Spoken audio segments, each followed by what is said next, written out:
All right, there we go. All right, thanks everybody. Welcome back to Coffee and Art in the Morning, and we're doing some little different segments here of different projects so that they're recorded separately.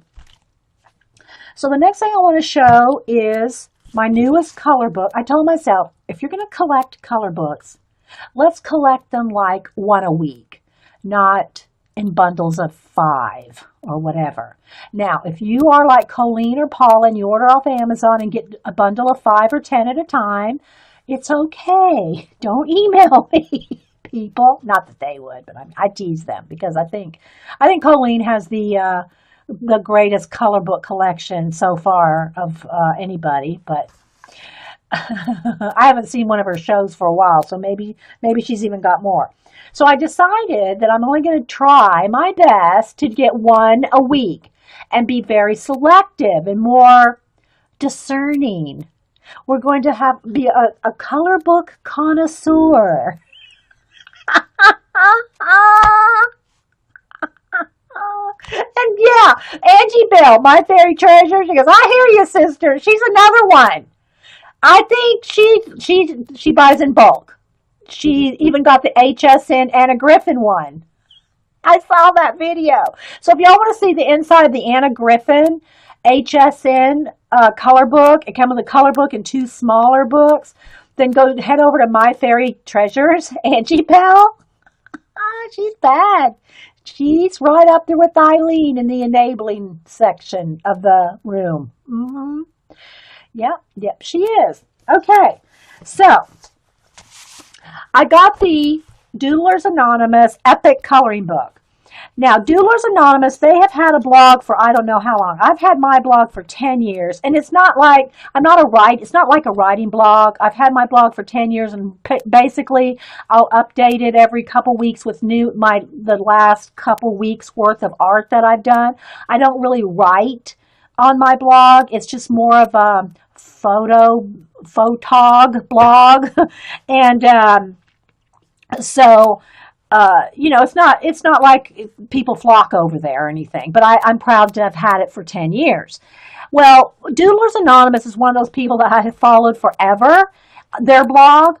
So check out their blog too.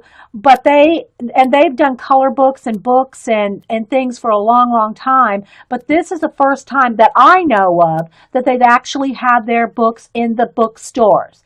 So when I saw this in Books A Million, I had already bought my week's quota. I think I bought 2 that week. I'd already bought my week's quota for, so I said, well, I'm going to come back next weekend, which was this past weekend, and get this one. It is so fun because it is by multi-artists, kind of like, some of the other books that I've shown you that were like color books, like from the museum and stuff like that. But this is all doodler artists that doodle and do cool black and, well, they do other things too, but they're great at doodling in particular. And their name is on each page. And one of the things I like about the book, I'm just going to kind of do a little like review here. I'm petting it, people. Yes, Joann's, Michael's, Hobby Lobby, they all carry color books. But the bookstores have more, and of course Amazon is going to be having all kinds of ones that are on, pre-order and stuff like that. But I was so happy when I saw Doodlers Anonymous in Books A Million. Now, I haven't checked to see if it's at Barnes & Noble, but it was at my Books A Million, which is the closest of the 2 bookstores to me. It is a good size book. Let me give you some of the deets. Let me find a ruler. It is 8.5 by 11. Now, one of the things I really appreciate about this book, okay, it's not overly expensive. It's $15.95. It's got a write-up on how the artist and what they did and how both there and on the inside. In the preface and, One of the things that I really, really like about it, though, is the thickness of the pages. It's thicker than most of your color books. It's thicker, I think. Let me compare it to the Celtic one. Hang on. I think this would be the most comparable in page weight, paper weight to it. Let me check. Nope, it's even thicker than that. This was the thickest paper that I had found in any color book was in these Art Therapy Celtic ones. These are $20. These are not, because it's hardback. This is even a little thicker. I can't tell you the exact weight. It feels like maybe 90. I don't know. This might be, I don't know. It's not 110. Listen to us. Okay, let's see. It's not 110. It's maybe 90. I don't know. But it's thicker. And what is nice about that, even though it is a double, I mean, it's not, you have to, it's front and back. So, you know, if you wanted to like frame one or something, you'd have to like make a copy of one. You can't just tear it out and use one. You'd have to use one or the other. But it doesn't go through with Neo colors or what did not, barely wrinkle. This is the only page I've done so far. I think I've colored a couple of balloons on another one. Yes, I am recording. Thank you for asking, Vicki. It does not wrinkle. Now, again, it doesn't bother me like in the Anamorphia book. It does wrinkle when you get a whole page full of water on it because the animals are so big in that. That doesn't bother me that it wrinkles because by the time I get a layer of color pencil and everything done, you don't really notice the wrinkles, but that's just me. Okay, but this is so thick, it didn't go through at all, at all. Now, can you use Copics on this? Probably not, okay? I don't have any Copics to test it out. We could maybe test a Sharpie or something. But, so I'm not saying that you can use full-on alcohol-based markers in this, okay? But I use my Neo colors and water, my water brush, and I can't hardly feel any wrinkle at all, okay? So your Neos are going to be there today, Janet? Okay. So I thought what I would do is I'm going to go ahead and maybe do a little base coat coloring with my Neo colors.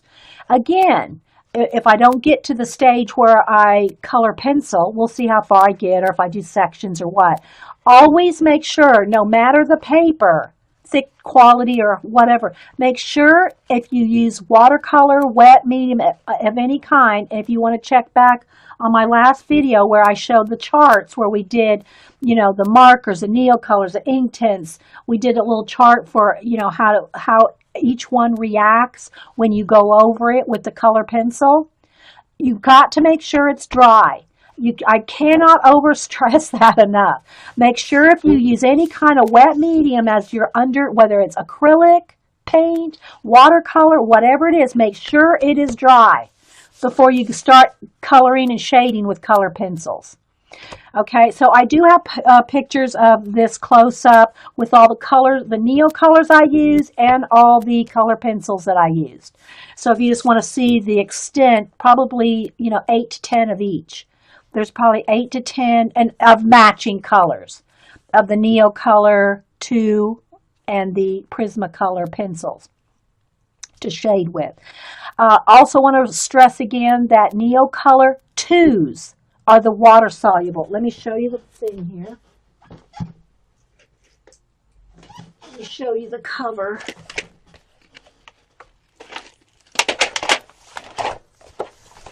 Neo Color 2 water soluble. And most of us here in the chat know that, but I just want to stress it again. If you've not ever used any of the Caran d'Ache Neo Color 1 or 2, the Neo Color 1 are wax based and they are not water soluble. And because they're wax based, you're not going to be able to shade color pencil over a wax crayon. Like I showed you what happened when you try to go over just a regular Crayola crayon with a color pencil. You can't. You're trying to shade over wax.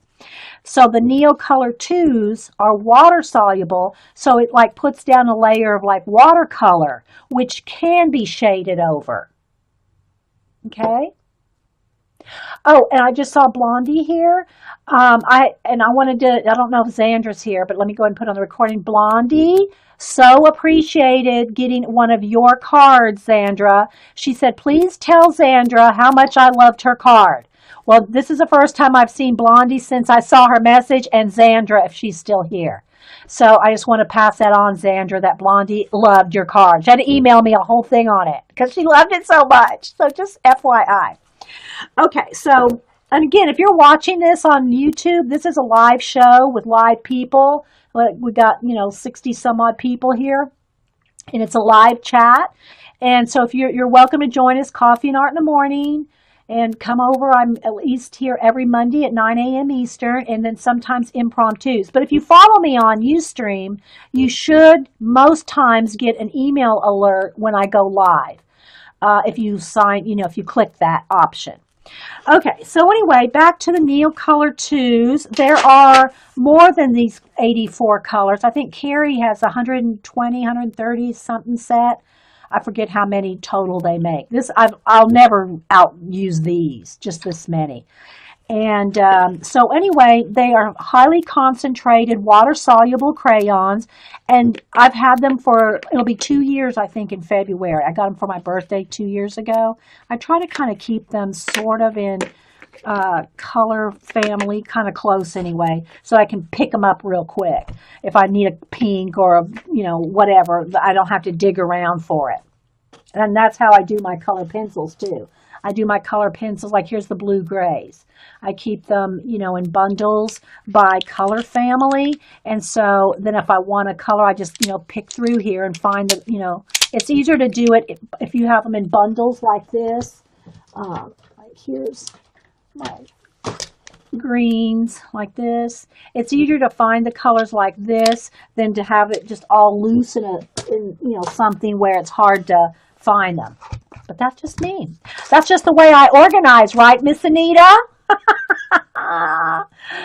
Oh, she had to leave? Okay. Thanks, Vicki.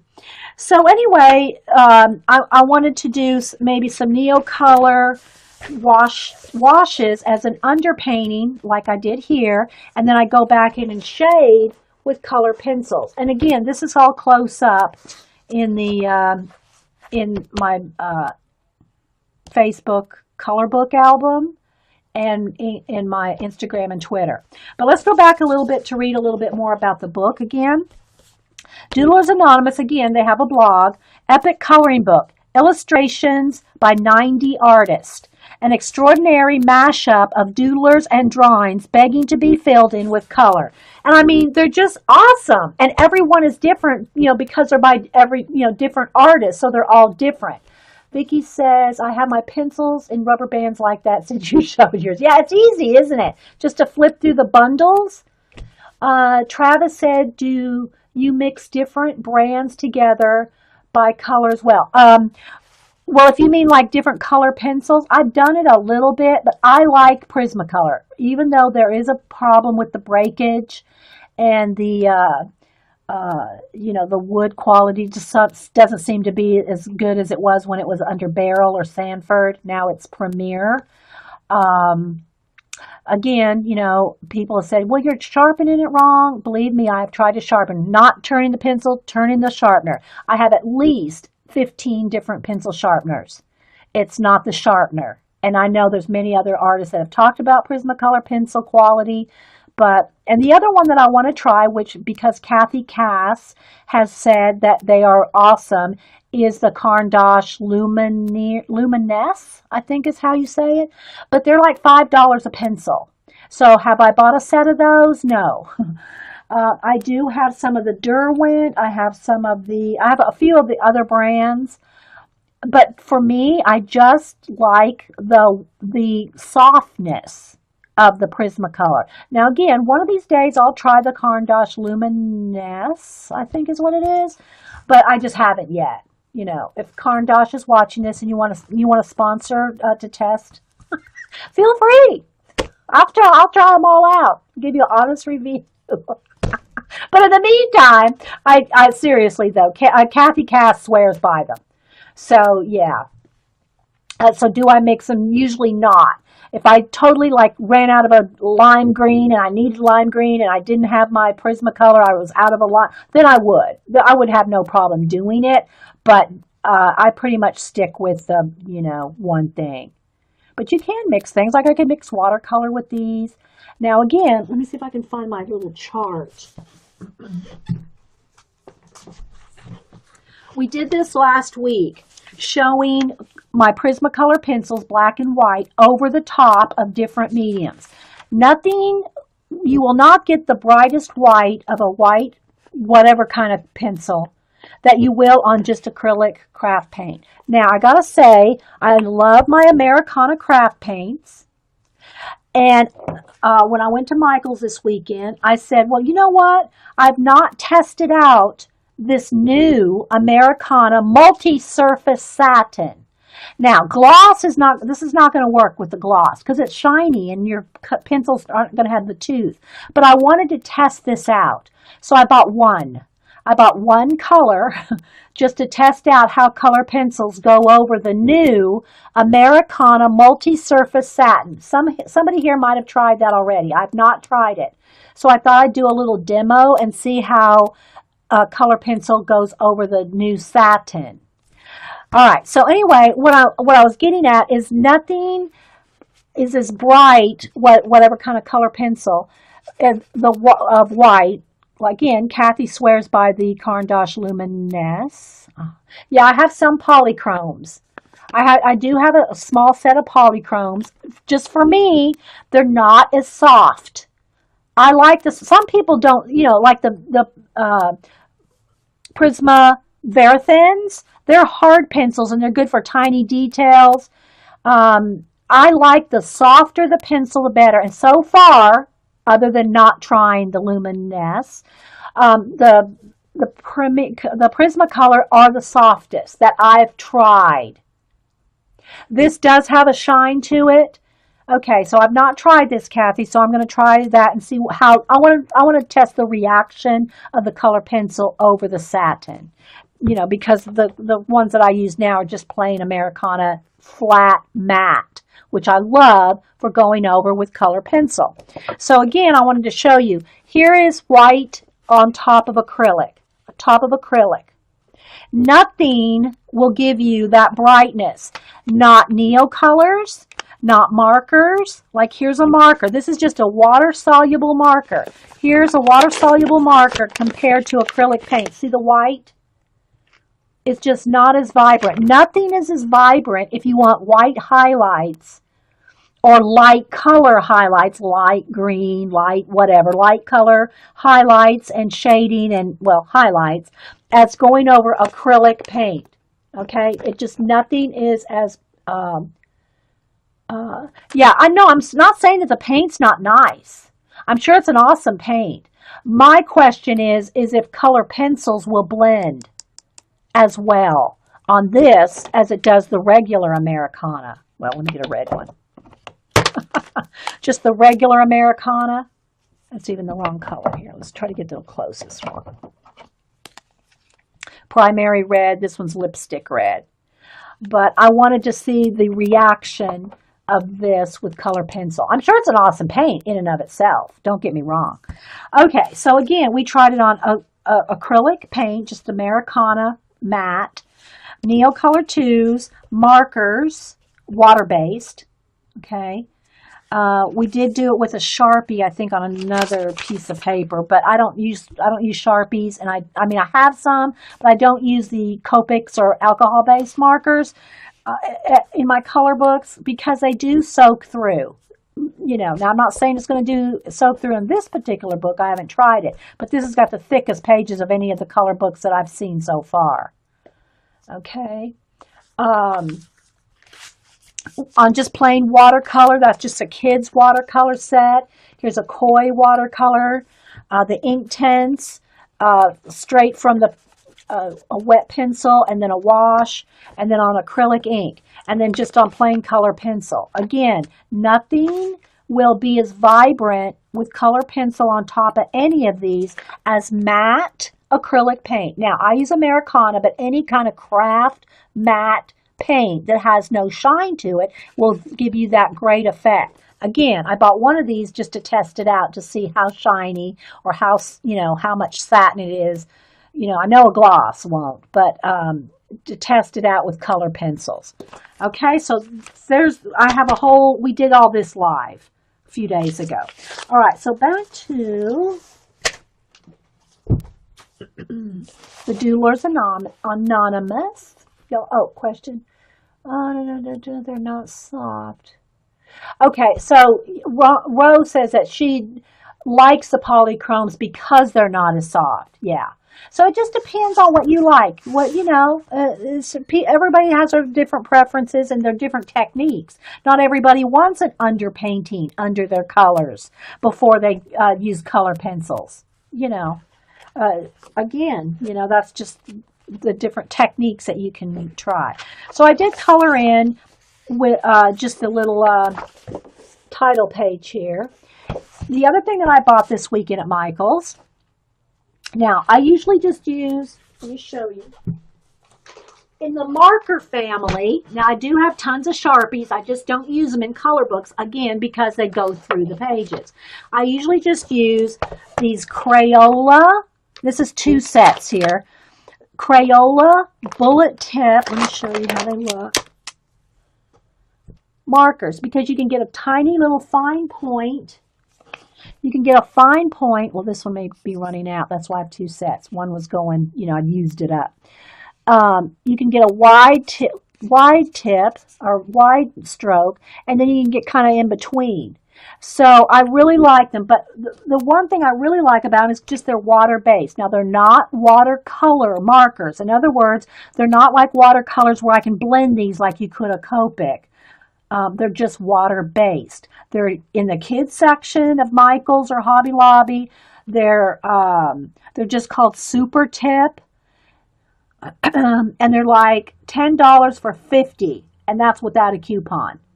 So they're real cheap. You can get, 50% off coupon. You can get a whole 50 of them for $5 when you have a coupon. And again, I keep them grouped. I've been using them, so they're not all bundled right now. But I do keep them in the families, just like I do color pencils. Okay, keep them bundled just because it's easier to find. All right, but these are the markers that I usually use. So when I went to Michael's, I saw over in the Recollections department, which is the Michael's brand, they had a set, here's the packaging, of 24 brush markers for $4.99. Now, let's just start this out by saying I did not have any kind of high expectation for 24 markers for $4.99. That's just regular price. So I thought, I'm going to go ahead and buy them and test them out. The reason I wanted them was because of the fine tip. They have quite a few good colors. I mean, it's not, you don't have the range of shades like you do in your Neo colors, okay? But they do have a good selection of colors for 24 of them. But the reason I bought them was because of that tip. Okay, I wanted to test out these, and it even looks bigger on camera than it does in person. They're very tiny, tiny tip markers.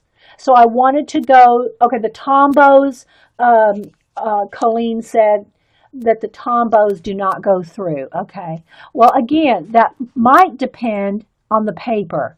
Some of the color books I have really thin paper. Okay, so you got to test, always test. So basically that's what I did here. I just used some of these little $4.99, 24 pack. I think there's 2 of each color, two of the same yellow greens, and then another light yellow. Maybe a light and a dark orange and 2 reds, something like that. But anyway, there's a couple of duplicates in there. Here, I'll let you kind of see here. So it's just a pack of 24 random colors. But that's what I used here, just to test it, to see if it was going. Of course, nothing goes through this paper. This paper is nice and thick. Okay? Yeah, Vicki, I know. It's the Recollections, which is the Michael's brand. And it's over there with the Recollections stuff. That in the scrapbook section, they have doodads and, markers and stickers and things that are just by Recollections. Well, this was on an end cap. They also had some cheap pencils. I didn't even attempt those. I'm not going to change pencil brand. But anyway, so I got these just because of the tiny point that I wanted to try out on some of the tiny little areas, right? So they're water-based. These are not like your Bic Markets or your Sharpies. See, I got a drawer of those. Now, I don't have all the colors because Cam, my grandson, who just turned 16. Oh, I got to show you a picture he's working on. I haven't seen the update, but I'll show you a picture he's working on. Anyway, he uses Copics. And he saves his money, and we go to Blick. He just stands at the Copic section the whole time. He's picking out new Copics. But sometimes when he runs out of a Copic color and can't replace it, if he's at Nana's, he'll hit my Sharpie drawer. So, I don't have at one time, I think I had every Sharpie this size and the thin size as well. And all the Bic markets, which are comparable to the Sharpies. But he's allowed to come in here and take whatever he wants. So I can't even tell you what's in here, how old they are, which ones work and which one don't. See, I got 2 sets of some of them. But anyway, so I don't use Sharpies in my color books because, they go through. Okay? Let me, real quick, before I read the introduction to this, because it's my show and my grandson, I got to do a quick, no, wait, you know what, I think I'll show you the picture after I do this because I don't want my camera to get out of focus. So let me just find the picture. I'll find the picture and save it to show you shortly. I think it might be in, oh, there it is, okay. So I'm going to just save it, okay? And then after I do the book review, then I'll show you. Then I'll brag on my grandson.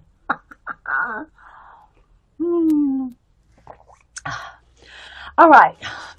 Vicki, you're just such a card. Okay, so what I wanted to read, some of this. Of course, it's brand new. This is the first edition, just came out. And they had probably, I think in the first week I was there, a week and a half or so ago. Let me move these out of the way. A week and a half or so ago, they had maybe 10 copies. And then Saturday, they'd sold at least 2 or 3 just in a week of this. So, that I could see.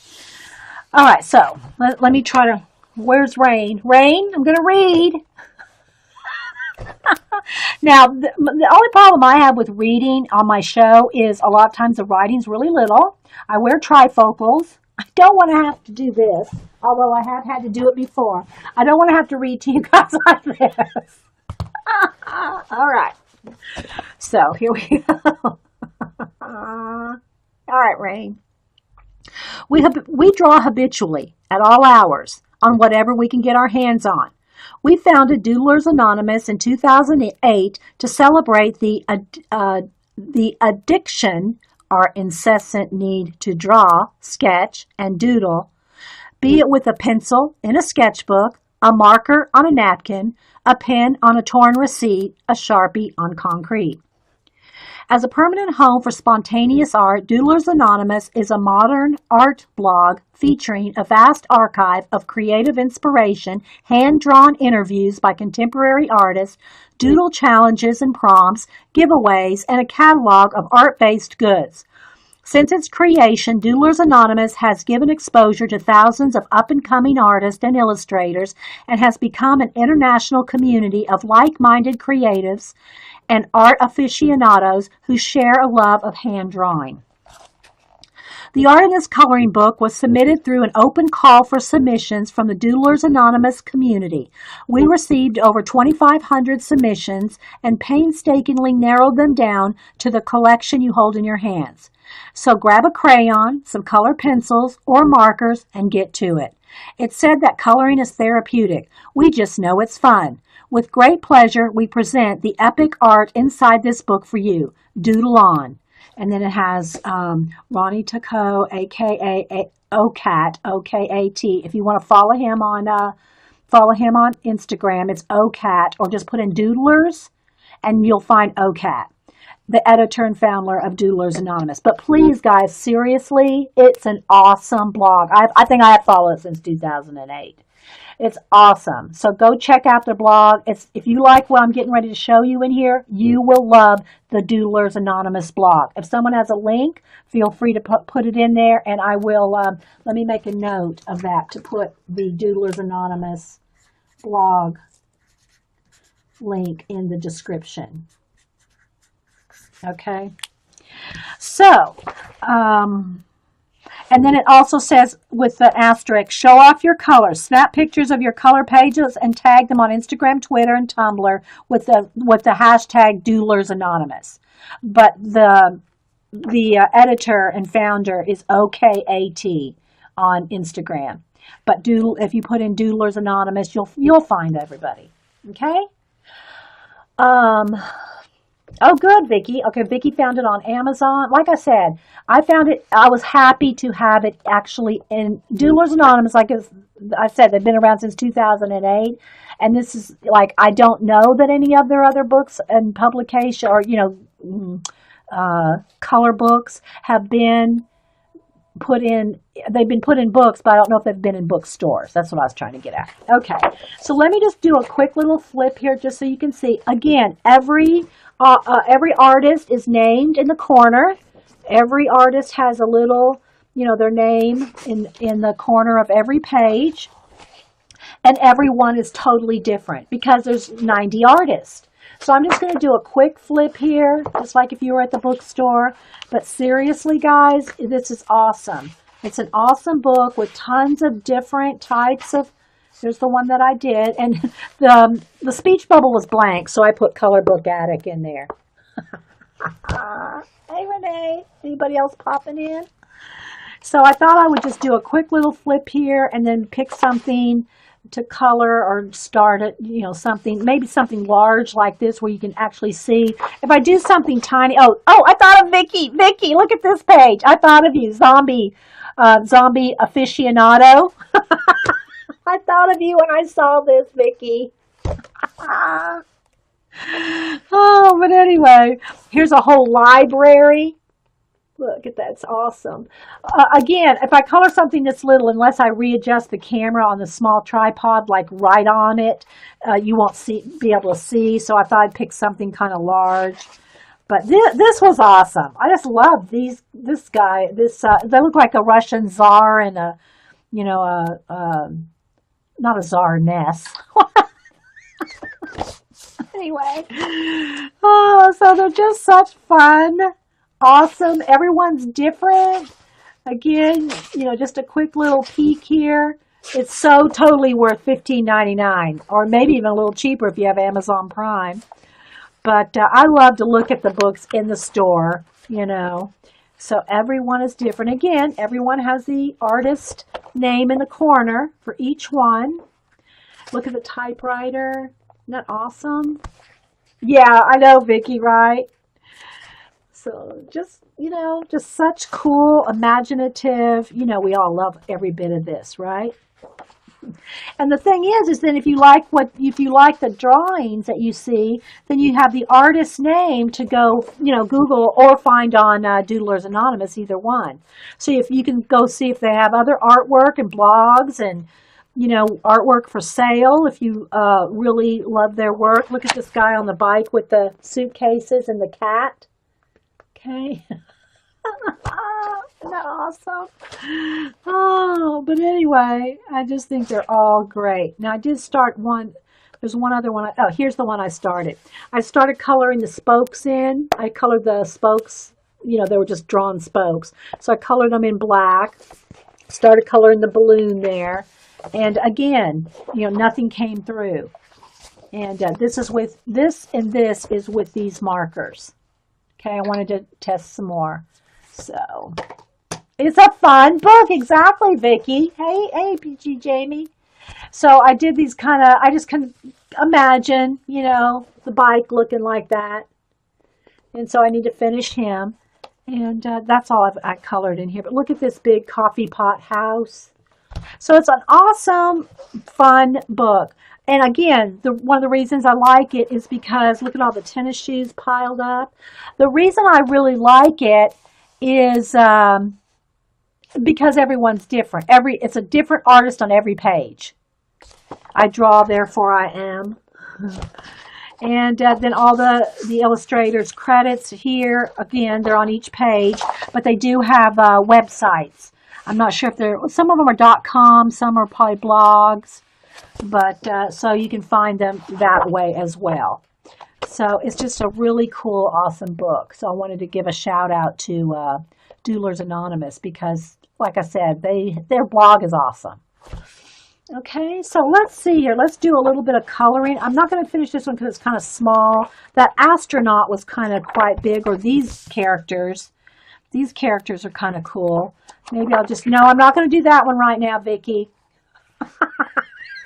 Hey, Carrie. You want to color the shoes, Carrie? Yeah, that was an awesome one, wasn't it? Let's see. Where's the shoes? Oh, look at the cat.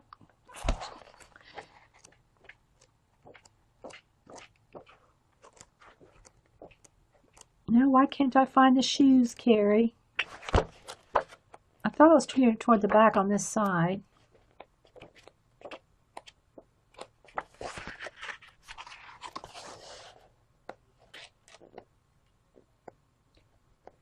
There it is. Isn't that cool? Yeah, just a glance at their blog, it looks fun. I know, it is fun. You want to see a cityscape? You know what? I gave that travel book to the travel color book to Anita, Paula. Let's get her to color one for us. Let's get Miss Anita K. You color us in a cityscape, please.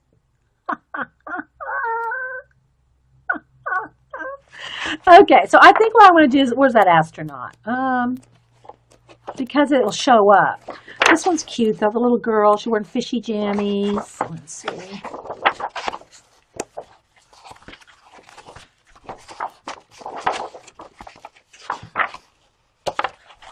Oh, here we go.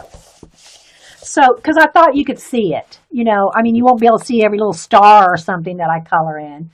I could probably zoom in or drop the camera just a little. Let's see. Let me just drop the camera a little. Okay. Here we go. It's a little angly now, but I think it'll work. So I'll try to tell you, I know you'll hear me repeat the same things. Don't, make sure it's dry before you add color pencil and all that. But I just talk it out as I'm doing it.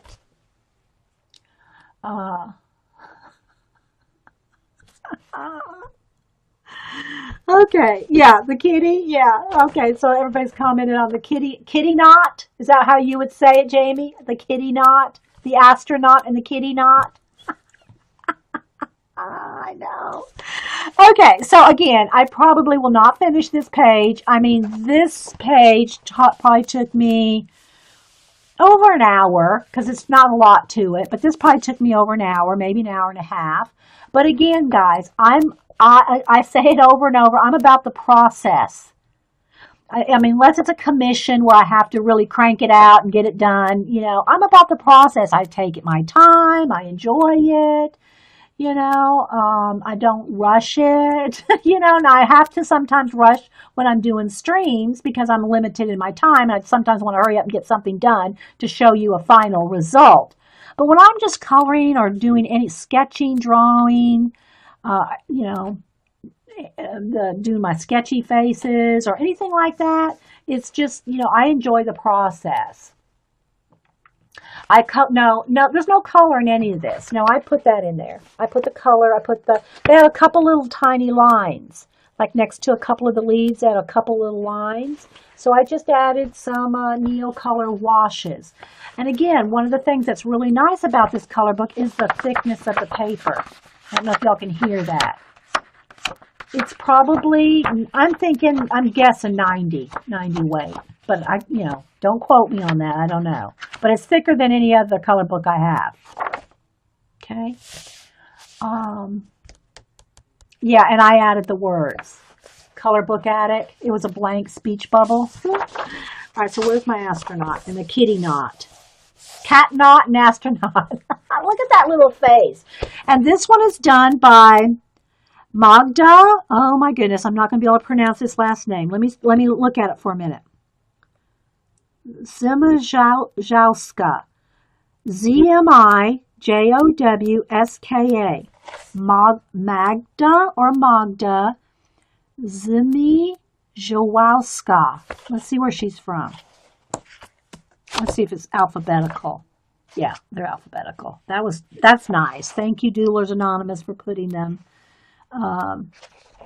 alphabetical so we can find them. Okay, she is at, oh good grief here. I'm not sure what country PL is, but she's at ZMIJOWSKA.PL. So I don't know if PL is Poland. I don't know. Maybe one of you guys know. But that's the artist that did this one. And that adorable cat. Oh, did you color? No, this background is already, the black was already here. The black was here, Jamie, on this. I've not colored, other than that one picture I showed you and the little balloon guy on the bicycle. I've not colored. The black that you see on all the pages I flipped through, that's already there. Which is nice, because then I can go in and add my stars. Well, this one's got stars, but I can add more stars if I want. So what I want to do, though, with this, let me find my water brush. Maybe some of those. I think I'll just probably try to stick with the Neo colors right now. So I just got a water brush. I still have water in here. I need a Kleenex because for using Neo colors, to me, the best way to clean your brush in between colors is a Kleenex. Better than a paper towel or anything. A Kleenex just cleans your brush right off. Love the face of the astronaut, yeah. Okay. So we can do that, his face. We can do a light color on him. We can do, you know, I mean, I haven't planned this out. This is all impromptu. Doodlers Anonymous impromptu coloring. And sometimes I don't like typical things. I like to do, you know, I don't know, just something different. For instance, now I'm going to go ahead and do his, if I do his face, we all know that there's a glass, you know, glass visor, whatever, over the face. A nice thing to do when you have glass, whether it's, you know, any kind of glass surface, is after you finish coloring it and everything, depending on what you used as a base, you can go over it with a white color pencil to make a shine, or even just a little streak of white acrylic paint to make it look like it's glass or shiny. What kind of water brush do you like? I like these. I think they're Pentel. Somebody correct me if I'm wrong. The Pentel ones, because of the tips. We talked about this on another stream, but I don't remember. I think these are the Pentel ones at Hobby Lobby. I think they're like $10, $9.99. Now, I've tried the cheaper, buy 3 in a pack for $10, and the tips flare real easily. They don't stay in a nice point. The 3 for $10. This one's like $10 in itself. I have 2 of them. They're both exactly the same. I just have 2. And they're over at Hobby Lobby. They're not over in the craft section. They're over in the pens, pencils, the art pens and pencils. The calligraphy pens and all that. That's where this one is. At Hobby Lobby. Okay. So I think it's a Pentel. See how it has that kind of weird shape? Somebody corrected me before and I don't remember. But anyway. But buy the $10 one. It's better than the 3 for $10. That's just me. Okay, so let's see. Let's go ahead and do him. Let's do him maybe, I don't know what nationality he could be. Let's see. Let's do a nice look because we want a shade. Okay, so what I'm going to do is and another thing is how I do my Neo colors. You can just color and then blend it off. But let me show you. Let me get a sample. You can just color like this and then blend it out. But sometimes it will leave marks where you can see where you've scratched it down. I just like to take it like this and paint with it. All right. Now, again, A couple things. This is not watercolor paper. You don't want to get this, like, you don't want to do a wet on wet. You don't want to get the face soaking wet, then start adding more and more water, because it's going to, especially in the larger areas, you're going to get it soaking through no matter even if it was 110-pound cardstock, okay? You don't want to get it saturated. The other thing is this is not watercolor paper, so if you, and these are not Copics, like Copic blending, you want to kind of keep it moving so that you keep it smooth, okay? See kind of how I'm going there? And I'm going to kind of get the shadows around the edge, under the eyes. But you get the feel for it after a while, how much water you can add, how many 5 to 10 seconds before you start having marks, so you know where to stop and not worry about if it's going to blend. So like you can see where I'm doing the shadows here first. If you have any questions, put them in caps. I'll try my best to answer. So this is just how I do my Neo colors. Again, we showed last week how you can use watercolors, kids watercolors, but kind of keep it moving and try not to over saturate. Let's get some dark in his ear and like a little light wash on it. But I'm going to go back over this after it's 100% dry and shade with color pencil. Okay.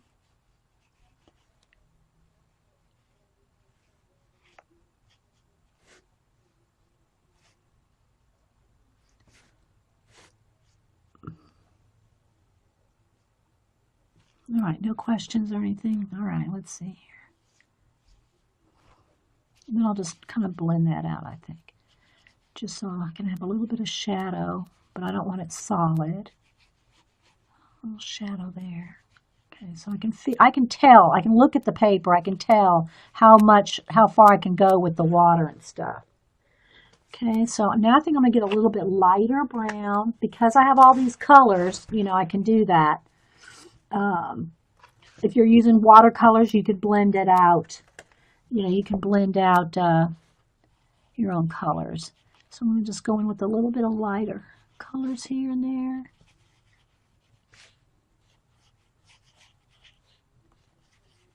Just a little bit lighter shade of kind of a golden brown there. Just so it's not a flat color. I mean, nothing wrong with that. I'm just telling you how I do it. Don't email me and say, oh, you told me not to do that. Okay, so that's all I'm going to do right there for now on the face. I'll let that 100% dry. Of course, I have the heat gun. We'll dry it with that shortly. Now, his hands are going to be in gloves, so we won't color that. Again, the best way for me that I found is just squeeze out a little water on a Kleenex. It just pulls it right off, better than a paper towel or anything else. Yes, they're Neo Color 2s, the water-soluble ones. Don't get now, nothing wrong with Neo Color 1s, the wax ones, but you can't blend color pencil over wax. Where's my little chart? Here's what happens when you go over Crayola crayons with a color pencil. It just doesn't go over wax, okay? All right, so I think I'm going to add kind of a blue-gray around where the glass is on both the cat and on him. And again, when this is dry, I can either add a white, like a little streak of white acrylic paint on there for showing like it's a helmet, like a glass helmet. Sorry, guys, I froze there for just a second with incoming mail. But I think I'm going to do like kind of maybe a blue-gray kind of color for the kind of the glass helmet part.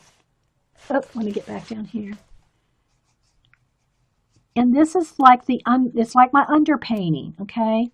It's like the underpainting that I'll go back on top of with color pencil.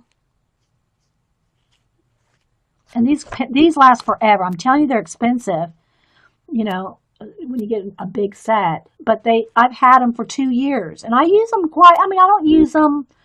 I'll probably be using them more now that I'm using them in color books.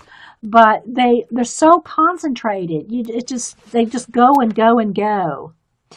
Okay, so here's an example. The cat here, see those little doodles there? That's like the shine on the helmet. So I'm going to do his little helmet the same color.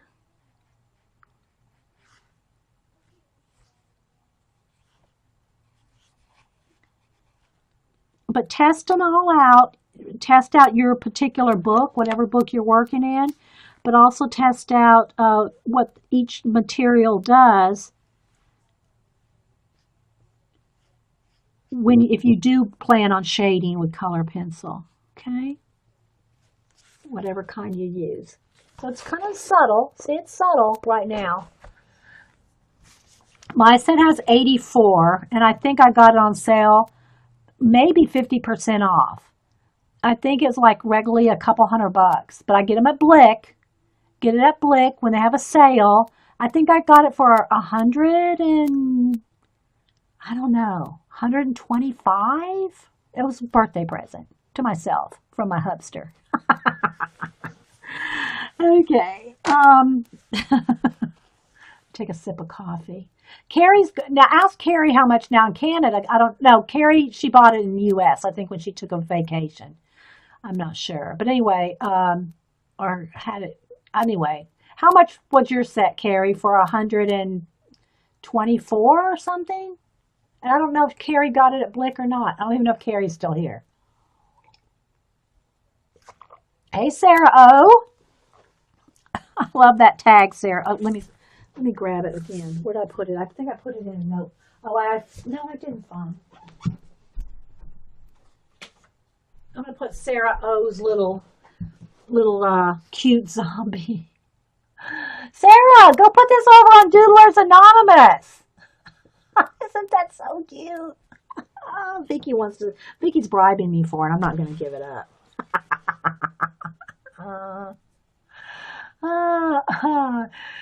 Y'all can talk all you want. So if I missed anybody, thanks everybody for being here. We got 70-something people here. A couple of us, mine's doubled because I have a pop-out chat.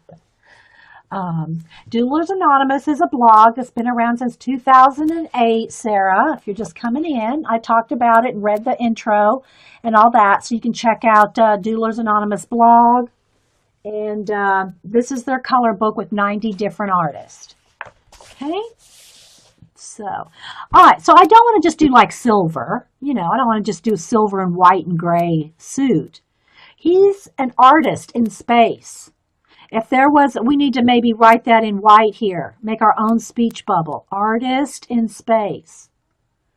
You don't have to, remember, you're the boss of your page. You're the boss of your color book. You can do whatever you want. So I'm thinking that we need a speech bubble over here with a white. Let me see if my white or silver, white or silver. I just had it out. Here's the silver one. Just had it out yesterday because I signed my masks. If y'all remember my collage mask, I did finish. Rabbit trail. I did finish my masks. So here's this one. I finished all the inside, outside, and signed them all. So there's that one. This is my favorite, I think. So I varnished them all. There's my little people going up there. So this is the half mask, and put my name, signed them all, and everything on the inside. And then here's the last one. So I got them all done, signed. Oh, anyway, I said all that to say I had my silver pin out because I signed them in silver. So I got my mask done. Okay, so what I want to do is, let's see how this is going here. I think what I want to do is just turn this into a speech bubble. Let's turn this into a speech bubble. I might have to do it in white. I got silver. I might go back over. So we're going to put a spacey speech bubble. Where's my white? I could do it with pencil too. I could do it with white pencil. Now it looks like a little face with a hat and whiskers. I need to make this look like Now it does look like whiskers. It could be a cat in space. Okay, we're gonna do artist. Let's see if the silver. I'd have to go back over it with white.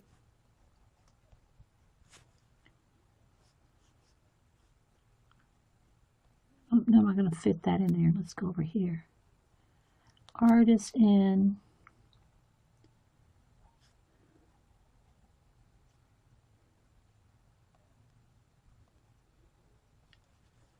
There we go. I don't know where my white one is. It's here somewhere. What do I do with it? Ah, here it is.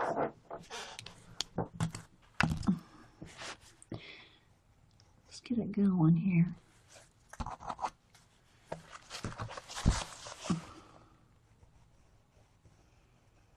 Don't know if it'll make much difference on camera, but I can tell.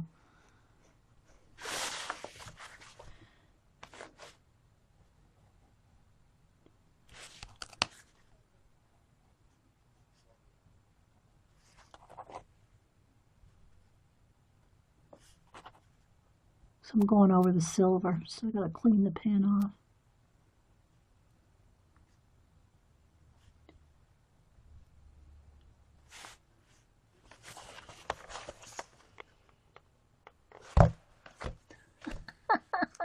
Okay, that was fun. All right, artist in space. So that being said, he can wear whatever we want him to wear because he's an artist, and you know we can wear whatever we want. I think we will do. I'm leaning towards some purple. Leaning towards some purple with my blue. So let me pull out a few shades of purple that I might want. Again, this is just the underpainting for colors on top. And maybe just a pop of magenta. I think we're going to go with this. He could have invisible gloves. Invisigloves. Invisigloves, yeah. Yeah. So now, if you're watching this recording, believe me, everybody in the chat will have some creative something. If I see it scroll by, I'll call it out. So that was Jamie, APG Jamie. He could have on Invisigloves. They're going to have the whole story, tell you people. They'll have a whole story. Okay, so let's maybe make that part of another helmet of something. It could be, you know, something. We don't know yet, but we're going to have that as part of like a helmet colored in there too. Same color as the cat and the... I mean, it has some shooting star lines, but it kind of looks like cat whiskers too.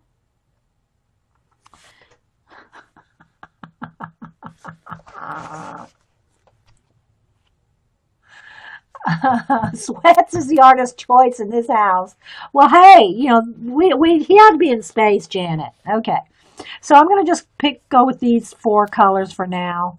We'll probably have some accent colors or something like that. But okay, so I'm gonna start with some of the like those bands. Okay, and again, you don't have to do everything in watercolor or neocolors or watercolor, whatever. You don't have to do every little bit. Like some of these tiny little knobs, I probably won't color them in watercolor because I can just, you know, get right in there with the color pencil. But again, for me, it's about the process. This is fun for me. This is fun for me. I could just as easily do the shading and all that without any paint on there. But I want to do it. I want to color it with my neocolor. So I'm gonna. I'm the boss of my page. Art bag. That's his art bag. That's good. See, we'll have a whole story here before this is done. I know it. All right, so let me just get a crack-a-lack in here a little bit. I'm going to just do some of the bands here in this purple.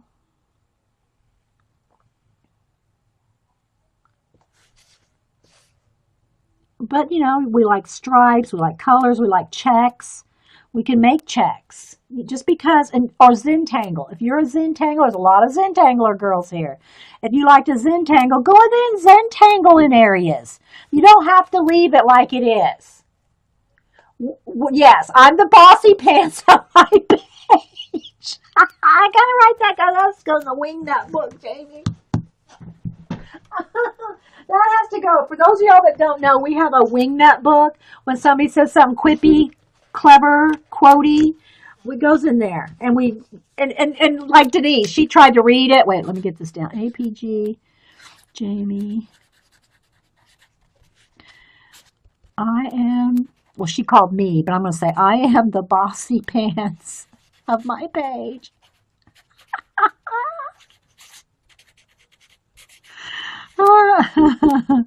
And for color books. Okay. So anyway, Denise tried to read some of our wingnut funnies in here, and she went, that doesn't make any sense. You definitely have to be here to understand wingnuts when they happen. Because later on, down the road, and today's date, 10/19, okay. Down the road, if I just picked this up and I went, I'm the bossy pants of my page. It's just not the same, right? It is not the same. Okay, so this is just full of quotes and notes, and I just stick them in whatever. Let's just pick a random one to show you. Okay, for instance, Pink Sherry said one day, 3 bears of deli paper. 3 bears of doesn't make any sense now. At least I don't remember it. But when she said it, it was wingnut worthy. Yes, Jamie, we know you love my daughter, Denise. You and Darcy Glam are all like BFFs. That's why you'll never visit unless Denise is here. Just kidding. Don't email me. Okay, Sunset Carol said, flocks and locks spa. Feather flocking day. So anyway, we're all the wingnuts. Okay. You too can be a wingnut.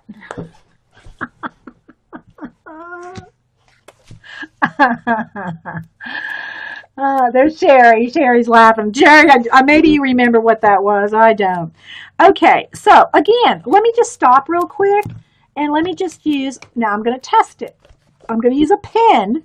So what I want to do is just come back here on like the contributors page or something, and I'm just going to do a little color in right there with this is the Faber-Castell medium pen, and it did not come through. Okay, it did not come through. Now, if I held it up to the light, I can see it. Okay, but it didn't come through. Now, if I sat here and went, did you like that? If I did that, it would probably go through. But I'm not going to do that. But I wanted to show you, like, I don't Zentangle, but let's just say you want to do something fun and be the bossy pants of your page. I'm going to make a little checkerboard here on his knee.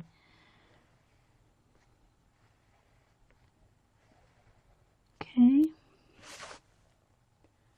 And I'm going to color it in. Oh, I sounded like APG Jamie just then. I'm going to color it in.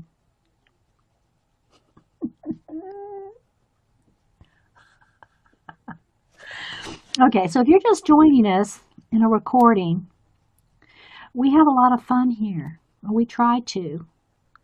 Here and all the other streamers. There's a lot of us. There's a lot of us streamers. And links are open if y'all want to, tell new people here about your Ustream show, your YouTube, your blog, whatever. For me, I'm all about like sharing about other artists, and it makes me happy. It's the way I roll.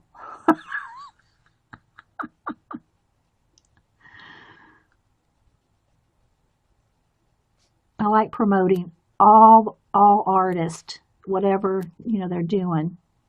It doesn't have to be color books. It can be whatever we're doing at that moment. Whatever obsession. I mean, whatever timely artistic endeavor we are working on at the time.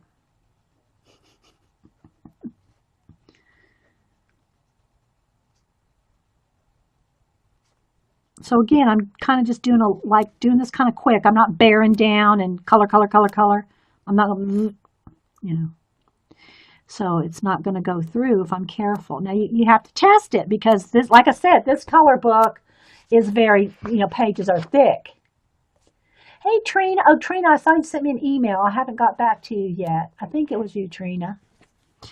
Okay, so now do I want, I think I'll do this part down here in checkerboard.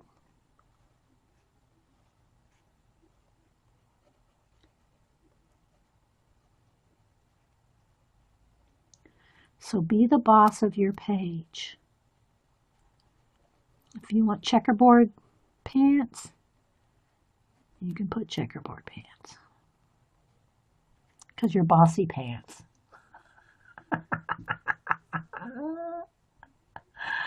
Okay, so you get the idea, see? Now let's see, what can we do with the little kitty? Maybe we'll do a little checkerboard on his helmet, just a couple little bits. Just to kind of have him tied in with his daddy.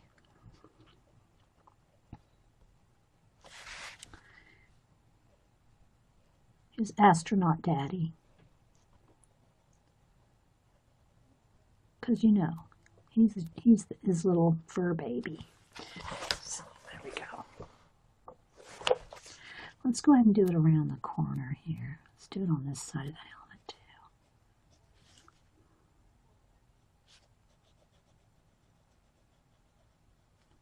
See, because we're all doodlers at heart, right? And what perfect book to doodle in than Doodlers Anonymous, right? What perfect book to add your own doodles in.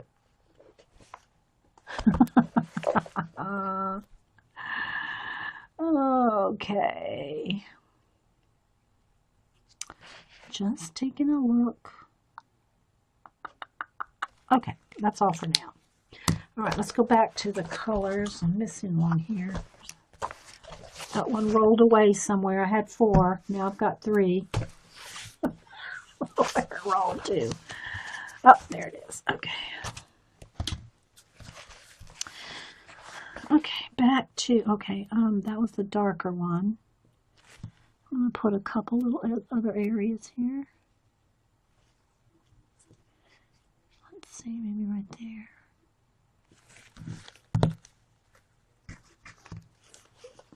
One knee and one sock checkerboard, yes.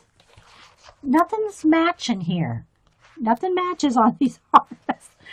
Okay, so let's go back down here to the little kitty cat, and I'm going to add some little striped parts on his little outfit too. And again, you don't need to, color every little bit in like I'm doing here with, water-soluble stuff, whether it's watercolor or whatever. It's just that for me, it's fun. It's like fun. I did see something, I'll tell you this, when I went to, Michael's. I'm going to have to go back and get this. When I was standing in line, it was quite a lot of people there that day. Saturday. I was standing in line, and you know how they have all the little toys and like buy the last minute purchases, at the long line before you get up to the checkout counter. They had, and maybe I shouldn't tell you, I should just buy one and have it show up. What I got to tell you, I can't not. It's about this long, and it's like a cat paw on a stick.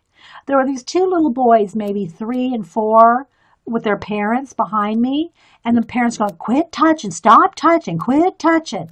And so it's like, it's about this big, but it's fur, it's round, and at the end here, it looked like literally like a leather, it was like pleather, right? Little pads, little cat pads, okay? And it was like this, and then down here they had a handle, and when you push the little button, the little hand up here would do this. So you'd push the button, and the hand would go. So I got right up in the little kid's face and went, with the little paw, and they just love that. So anyway, it's about as big as a ruler here. And again, it has little pads, little cat pads. It looks like a paw. It's fur covered. So it's like a cat arm with one little paw, and you push the little button and it just like it does this at you. I'm going to have to go back and get that. It is so cute. So I'll have to get that and then just like randomly go at you guys. I should have surprised you, but you know, I can't keep a secret. All right.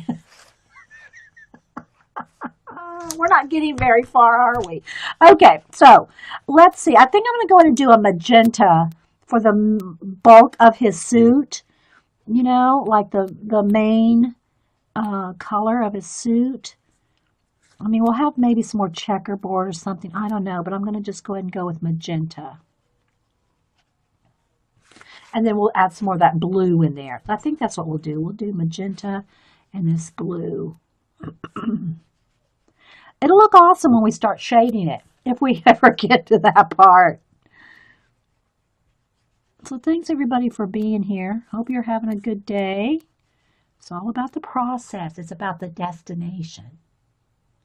Give the cat pod a sock monkey. Yes, yeah. Well, you know, in case y'all don't know about our other toys around here.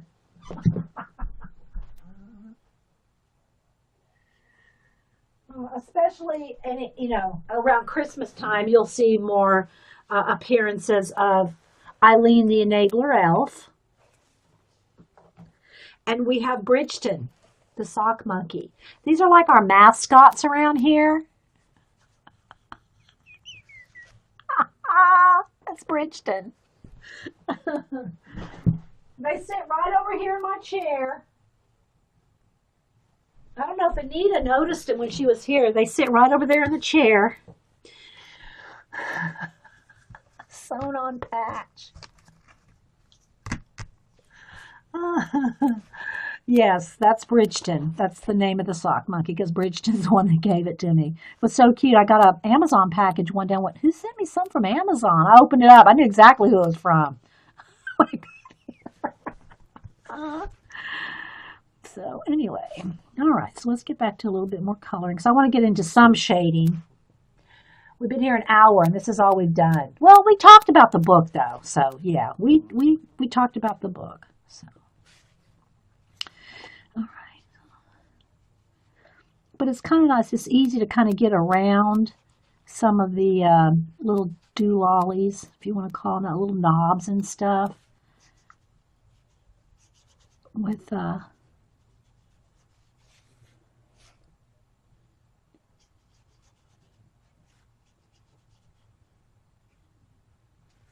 let's see.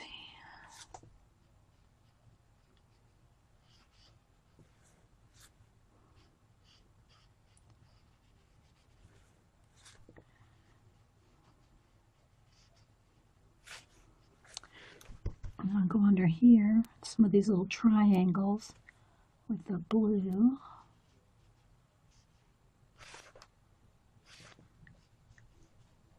The blue or purple. Kind of a lilac kind of.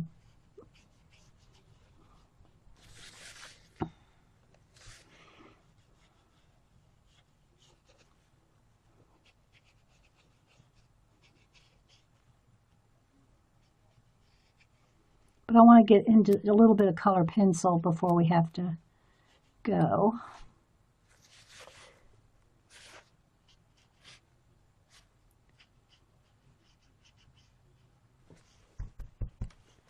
And I think I'll just carry that magenta right into there. There we go.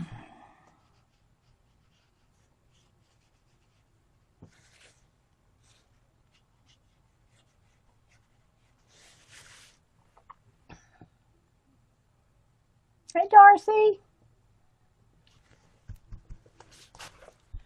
We are coloring today in the Doodlers Anonymous just released color book. And get a little bit more of his little suit here. And I have my paper towel, my Kleenex right over here next to me, and I'm just like coming over there and kind of cleaning it off a little.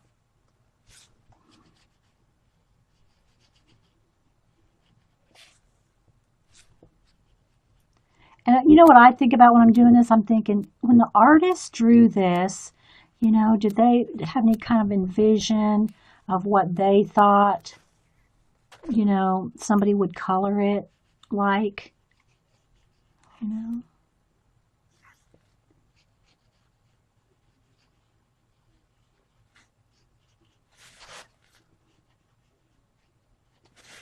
And let's just do a couple of stripes here.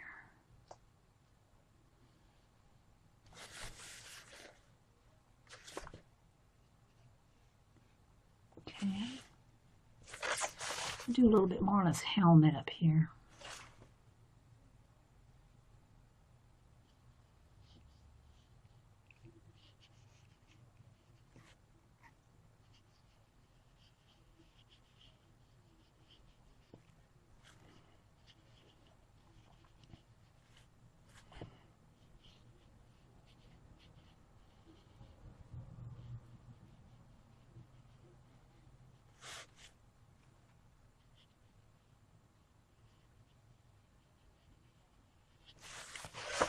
Okay, so I don't know how well you can see. See how it has a watercolor look? Like right there, you can really tell. You would like to get some red and yellow knobs? You want him to have red and yellow knobs? I think I'm going to color the cat more on the, because I don't want it to like match, but maybe they should, because, you know, he's got the little leash there. It would be kind of cute. I mean, they have the glass helmet. That's why I went with that blue-gray for the helmet, but do I want them to... We'll go with orange and yellow for the cat, Jamie, because Jamie's wanting some. Is that what you said? Some red and yellow knobs.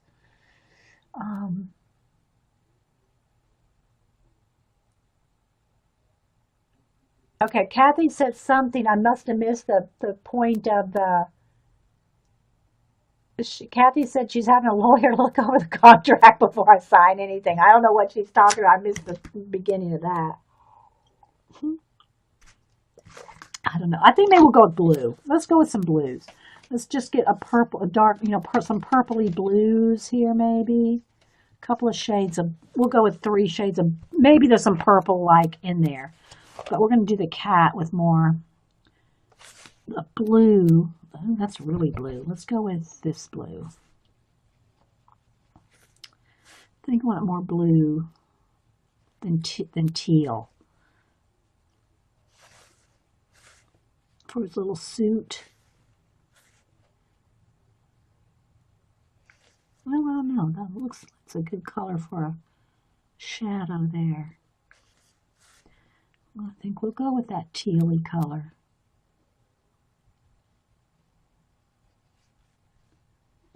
And then add just a little bit of the lighter blue. Because you can mix colors, because you're the boss of the page.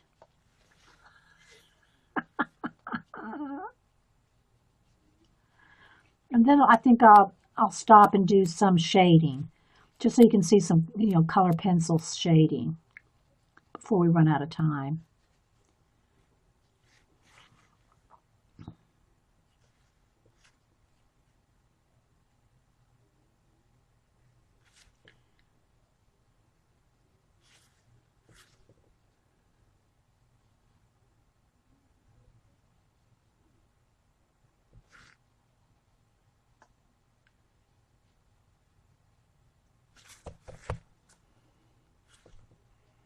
I'm just using a couple of blues, so it's not all like flat one color.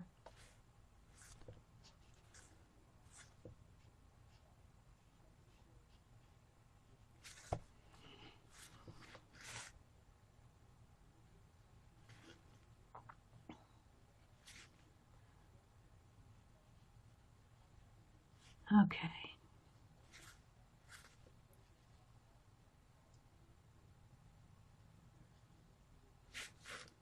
Yeah, I think I'm going to have to go back and get that little cat paw.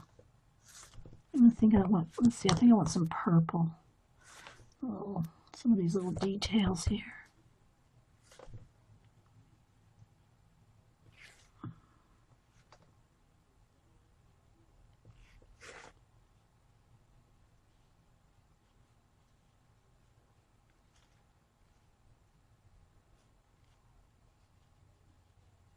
Okay.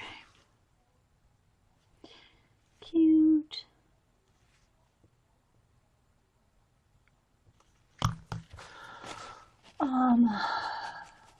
Oh, the contract to join the Hot Mess art group. You won't be able to read it. It'll be a hot mess. Okay, so there's the colors I'm kind of using for now. All right, let me go ahead and dry this. Let me clean off my brush here. Not that I won't go back in there with more, but I want to do a little bit of pencil stuff so you can kind of see some of that too. So I'm going to take the heat gun. Remember, have it dry before you go on any kind of color book or any kind of work that you've got wet before you go in there with color pencil on top of it.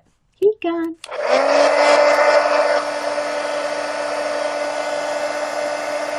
Oh, good, Sarah. Good. And it doesn't hurt to dry the back too, just to make sure that it's, completely dry. If y'all miss seeing this whole flip through of this book, I did a flip through, kind of a gentle flip through at the beginning of the show. Again, it's the Doodlers Anonymous Epic Color Book. Check out their blog. You'll love it. Okay. So any questions? You're welcome, Sarah. All right. So now what I want to do is I'm just going to, I want to keep these colors together because I will be probably using them again. So I'm just going to set them sideways in here, not file them back because I want to use those same colors, but I want to get this out of my way.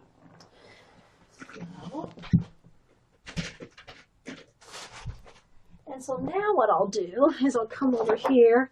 Oh, and always put some kind of a cardstock. This is just 110 weight cardstock, but always put something behind your color book page, not even necessarily so that something doesn't go through, but when you're coloring with color pencil, you're bearing down on it, and you'll be able to tell some, depending on how much pressure you put, on the back side where the feel of the pencil, but you don't want to have to mark into the next page either. So it's just best to have something in between. And then also, if you're coloring, like let's say these two pages were colored and I want to color this page, it's best to have something in between it as well so that when you're pushing down on this, you're not transferring the pencil from one page to the other on the back side, because that's real easy to do. Coloring on here, and then you're transferring stuff that from these two color pages. So it's best to have something in between your pages when you're coloring.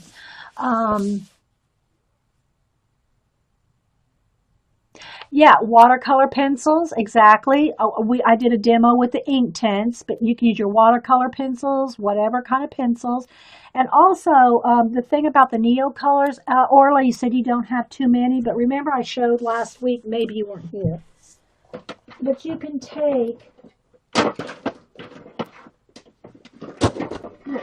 a porcelain tray, and let's just say you had just a red and a yellow.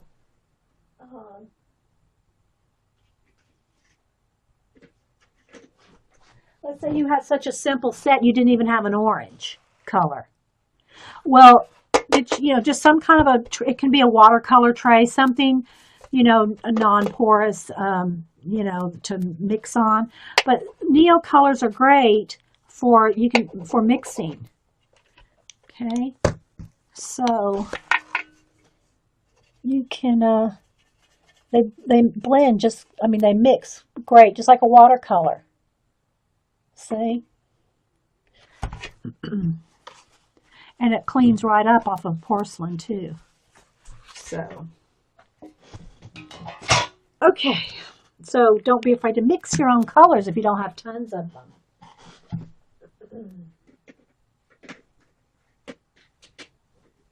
All right. So onto the color pencils. Let me pull some. I have some right here. So I'm going to pull out probably a white. Move this over here. And let me get out my purples and grays. Let's see, there's blues. All right, so I'm going to get out probably a magenta or a mulberry or both. Let's see, because one's a little darker than the other. So I'm going to get a couple of shades of magenta. Again, you can blend. You don't have to have all these colors.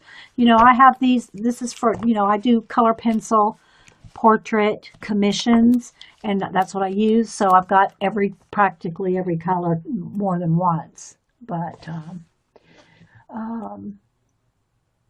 yeah, don't mess up the eyeball head guy on the next page. Vicky's going to want me to color that one for her. I know.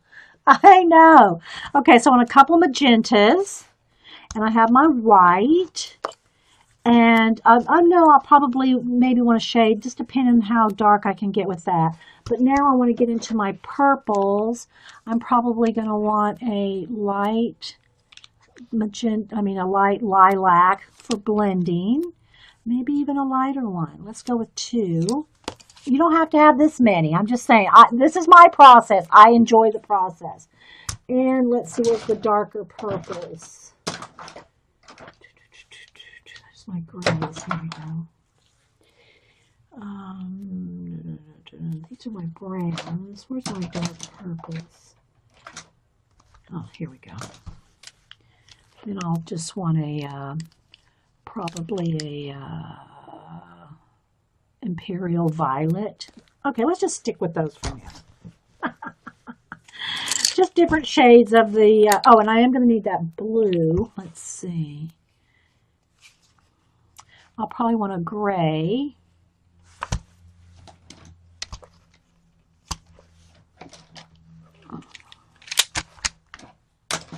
Let's see. No, not that one. Where are my blue? Okay, let's go. Oh, here we go. I'm probably going to want a dark gray and a light. No, that's not the color. This is the color I want, but it's a new one. It's not sharpened, so I have to sharpen it. Oh, wait, here's one sharpened. Close enough. Okay. All right, so here we go. We're going to start shading with some of these. You got a set of Kohinoor Tri-Tone pencils. They're so much fun. I know, Sarah, isn't it? We're all at, I'm telling you, people. Where's my page that I did already? Here. Color Book Addict. I'm telling you.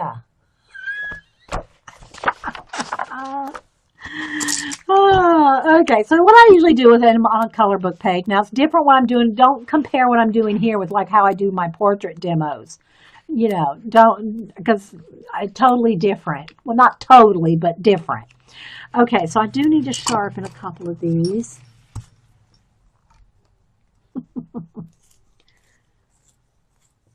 And I do like using the sharp pencil. They're soft pencils anyway, but I do like a good point to get into detail. All right, so let's see. I'm going to start with the dark purple, and that one does need to be sharpened too. Bye, Orla! Okay, so I just start like shading like under the helmet, and then this is smooth, so it's going on like pretty, easy. And I just kind of blend it out. I don't know. I don't know if I can zoom in.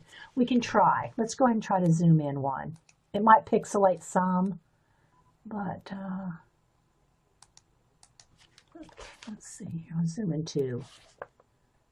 It's autofocus. Where's my little thing? This will help me autofocus it.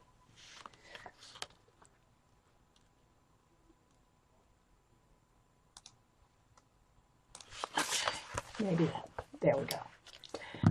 Okay, so get a like shadow part, and again, I'm going to say this again because not that y'all ever say anything like that, but I'm not trying to say you adults don't even know how to color. I don't ever want to sound condescending to you guys. I don't mean any kind of explanation to sound that way.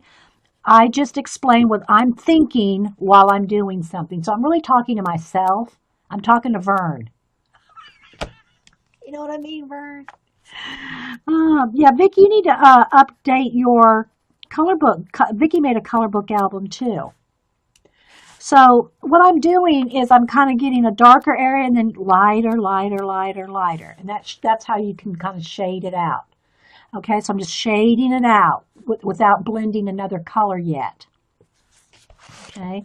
Under these little dials is going to probably be darker.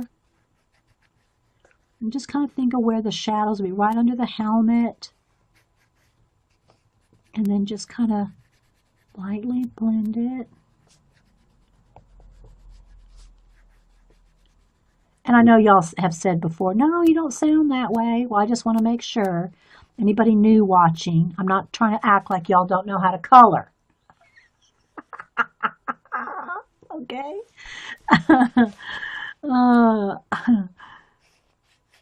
And again, I could have done this with another one of the shades of purple. It doesn't have to be, you know, almost the exact same color.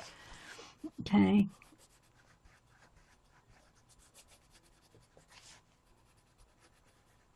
And also notice in color books where they put things, like this one doesn't have a lot of shading, but a lot of times you'll have things that have like lines that indicate where they shade in the black and white. And that can help you know where to shade too if you're not used to it. Okay, around the corner here, it's going around the side, so it's going to be darker over on that side. Right here close to his arm or under his body. It's going to be a little shadow here. And this does help you with your color blending, your color combinations. Color books do help you with your shading, your blending, your colors. It helps you with all of that. So don't let anybody, yeah, you're the boss. You're the bossy pants. Don't let anybody tell you you're coloring in color books. No, no, no. Don't let anybody tell you that. Just smile. And like, you know, if we had like holsters, we'd be whipping out those pencils and crayons. Oh. But I never care if what people say about stuff like that anyway. But some people do care. Some people do care.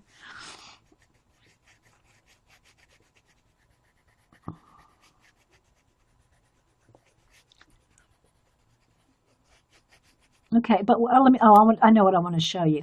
Okay, so I'm going to just kind of put a little bit up here.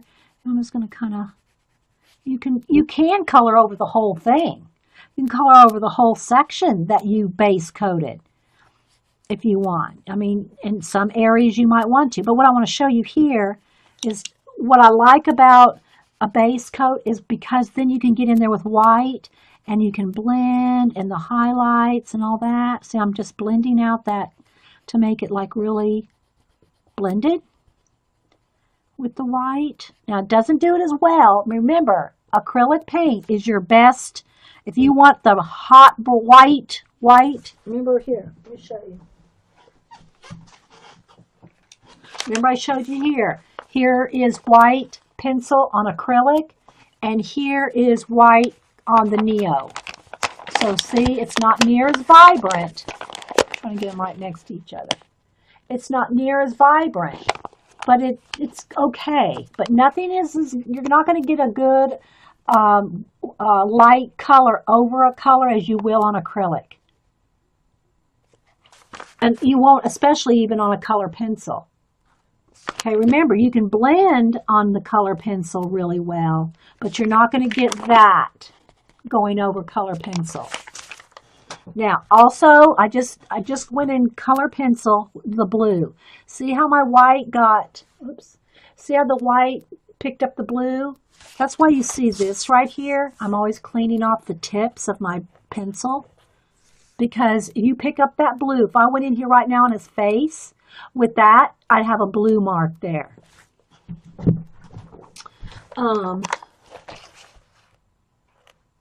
Be going for a heat gun. No emergency. no mercy. Okay. I hear that. Oh, but you know, y'all know what I'm saying. Y'all know what I mean. You know, people go, what do you mean? You're an artist and you're coloring in a color book? People just don't get it, do they? They just don't get it. But seriously, you will learn a lot about color, blending, your highlights, your shadow, all that. You learn a lot. Okay, so let me go with the magenta here. And I might just cover that whole area because I want it darker than his sleeve here. So, but it's all, to me, this is all about the process. And again, I don't care how long it takes. I mean, if I have other things to do, if I'm working on a commission piece, I'm not going to stop and color. I might, take a break and color, but I'm not going to spend hours coloring. It just depends on how much time you have and how much you want to spend on it. But it is practice for color pencil, for sure. And then I might want a little bit, make sure my white's cleaned off there.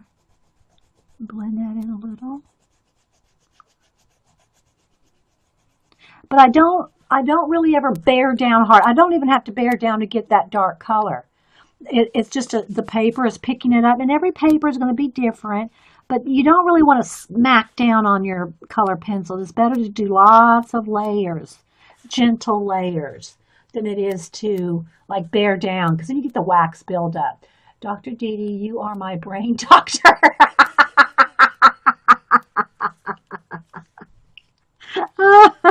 Trina. Okay, so I'm gonna. But if y'all got anything going, again, I try to make y'all feel comfortable about sharing. We never really have a problem with spammers here or anything like that. And, we're all about sharing. If someone does have a new Etsy store, selling something new, want to promote something, I'm all about letting everybody share and stuff. Because we don't really have that problem with people coming in here just to spam.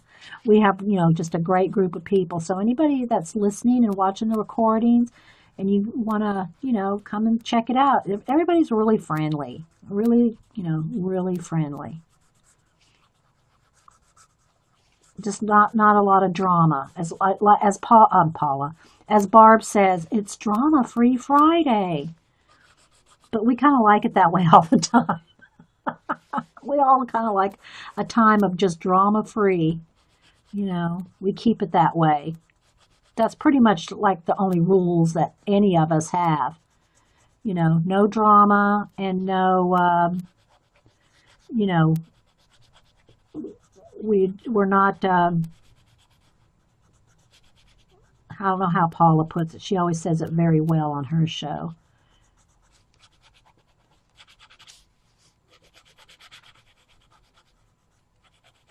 We're not going to be, we're just not going to be mean. We'll put it that way. Monday's not drama. Well, for Carrie, you got your own, you got drama going on. We know it's you got a lot going on. But most of us try to kind of keep it low. We want to kind of have just like a break, because there's always drama, right? Somewhere. As Barb says, there's always drama somewhere in the world. Okay, so you can kind of see some of the shading there. But I can also go in there. It doesn't have to just stay that magenta color. I can go in there with, let's go in there with the blue so maybe you can see that a little better. You can go in there and add another layer of another color just so it's not one flat color. I don't know if that shows up. But you can kind of see the blue over the magenta. It's just, color books are a great way to practice what pencils will do.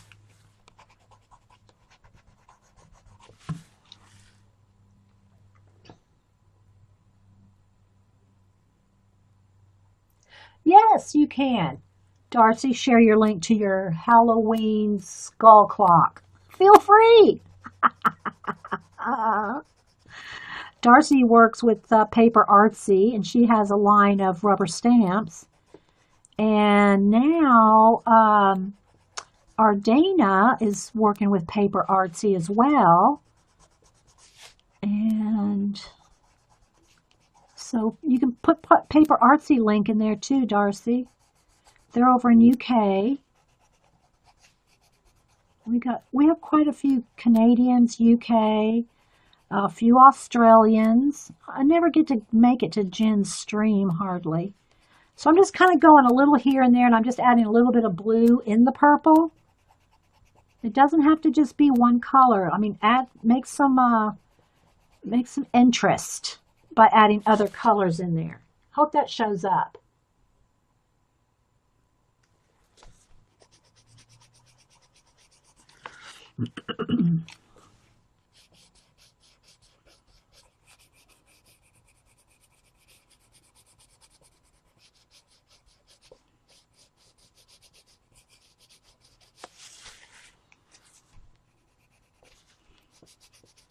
I think I need this magenta. There we go. It's a little brighter. I'll cross hatch in some blue. Practice the way, you know, when you go over other colors, depending on if you go sideways and cross hatch. I mean, it all gives you different layers. Gives you different layering effects. So, can you see some of the blue in the inside the magenta? Streams are much more fun than real life. Yeah, because we have our fibs. For those of y'all that don't know, fibs are friends in the box. And as far as I know, our AJ is the one that coined that phrase. Friends in the box, fibs. So I'm also blending out. I'm going over some of the dark purple with the blue, and it's blending out any of the color book, like, the color pencil marks, you know, which there's nothing wrong. If you like the textury look of a color pencil, you know, I'm just kind of trying to blend it as much as I can just to show y'all. All right, let's see. Go back with a kind of a very, very light to blend with. Kind of blend it in. Blend out the pencil marks. Again, this is great practice for using your color pencils. You know, what better place to practice than in a color book, for goodness sake. Right.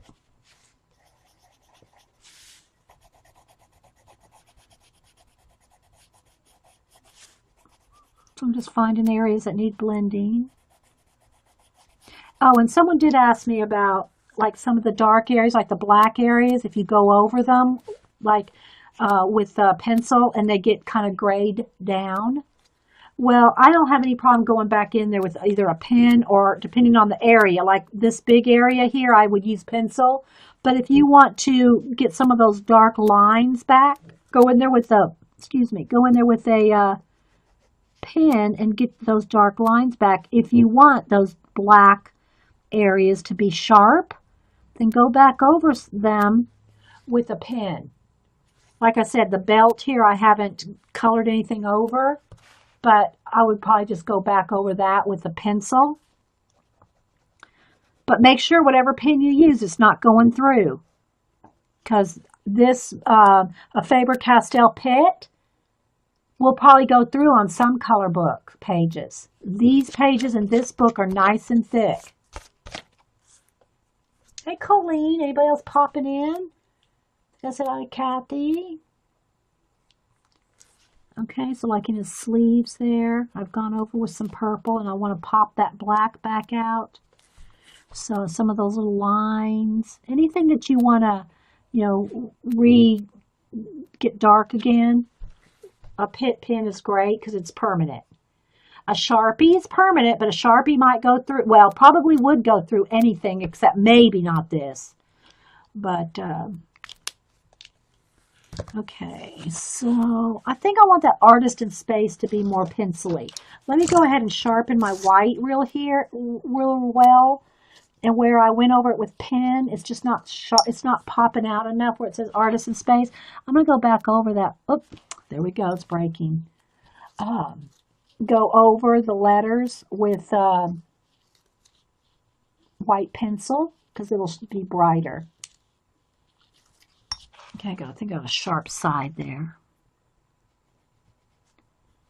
to make it like really a little bit of just kind of like that. And of course, you could go in there with your white pen or even a, what do you call it, paint. Okay, just kind of like that better. I like the look of the pencil in this area rather than a sharp pencil line. Okay.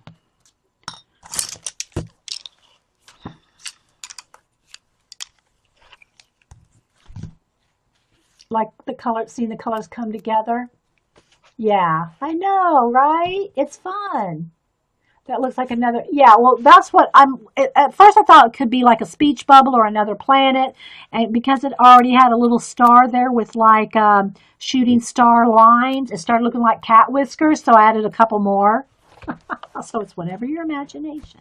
Okay, I think I'm going to go ahead and do a magenta leash here in the pencil. And again, if you want it sharp in there, you're going to have a nice sharp pencil. Or go in there with, you know, other markers. Uh-oh, I lost a lid there. Like these I showed earlier, these are just the cheap Recollection brand that I got for $4.99, $4.99. Cheap little basic colors, brush tip markers. Okay, let me sharpen again. So I do kind of, I don't want to say I want to hurry, but I want to get a little bit more done here. Make sure I stay in camera because I'm so zoomed in.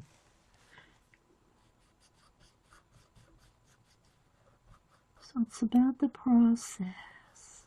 Just like we had a checkerboard there. Zentangle in there.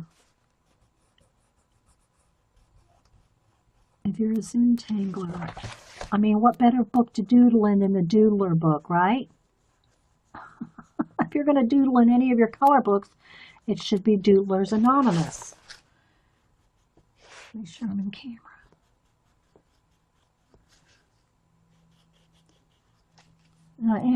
Paula said something about how often I turn my pencil, and I never really thought about it, but she said she watched me one day, and almost every stroke I'm turning the pencil, and I never really noticed that before. But now I'm like starting to be more of aware of it because Paula said something about it. She goes, "You turn it every time," and I never really thought about it because it keeps the pencil sharp. So every time every time I'm going like this, I'm turning the pencil a little, like a quarter turn. And I'm not even thinking about it. So when Paula asked about that, I went, "What? What are you talking about? How many times do I turn my pencil?" Never thought about it. But she said she watched it one time, and I do. And everybody probably does. They're probably constantly turning their pencil to keep it sharp.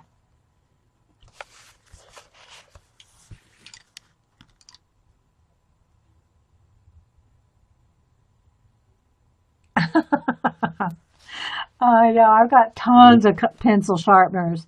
I've tried every one on the market, and I'm not kidding, except electric ones. And to me, I like have a thing against electric pencil sharpeners because they eat your pencil so quick. You know, you pay between $2 and $5 and $6 for the more expensive ones per pencil. You don't want to grind that baby down. Now, technically, if you really wanted to be, you know, you should sharpen it with a knife, but that's too time consuming for me. So now I'm just getting in some of these little areas that I didn't even have any Neocolor underpainting there.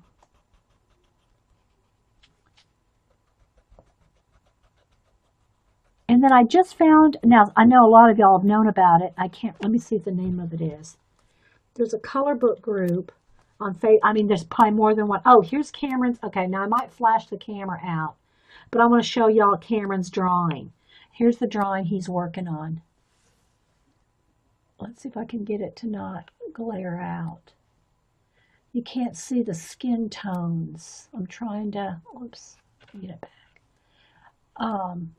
You can't see the flesh color on my phone.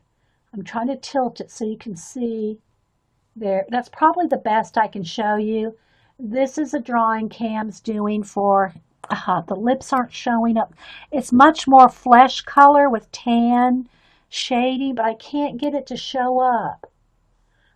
There's probably the best I can do.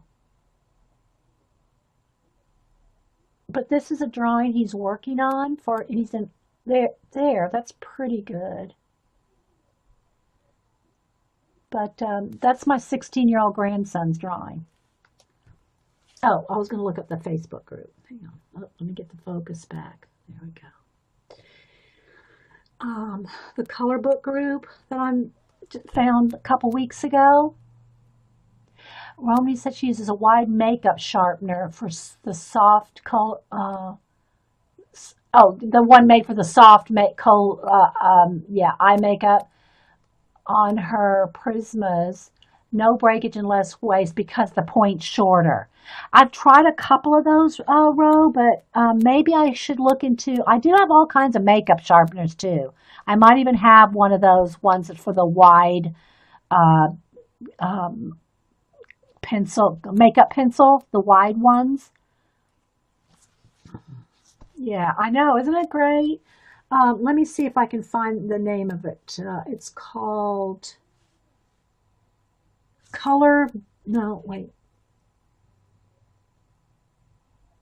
What is the name of the color book group? Coloring Books for Adults. That's the name of the color book group. And I just found it a couple weeks ago. I think I found it through Vicky. I think Vicky was, she said that she was a member of some color book groups, so I looked in her group thing, her groups that she's a member of. And so that's how I found it. I think it was through Vicky. I'm pretty sure.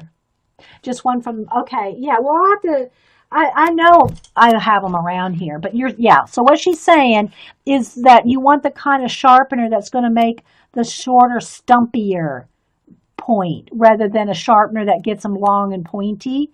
They're like a little stubbier sharpener. Yeah. All right. It'll sharpen shorter. But the thing is Prismacolor has a quality control issue, and I'm not the only one that says it. And everybody else has problems with it too. And everybody goes, well, you're not sharpening it right, not holding it right. You're using the wrong sharpener. No. The main thing you want to look for in Prismacolor is making sure that and I know it's not lead, make sure that the pigment is centered in the pencil. That is your best hedge against breakage. Make sure the lead is centered in the wood. Because if it's off to the side, you can see it. You can spot it right off. When I was at Blick's a few weeks ago, my closer Blick, it's not a big Blick. It's not like the Savannah one. But and I called the person over. I said, do you know how to check your color pencils to make sure they have good quality? He goes, no, I don't know what you're talking about. I said, look at, and they're all sitting in the shelf like this. You see the ends of them all. I said, look at all the pencils there. I said, look at this. Look at where this one's really off. Look how much that one's off. Can you see? Even though it's got some paint on it. I said, look at the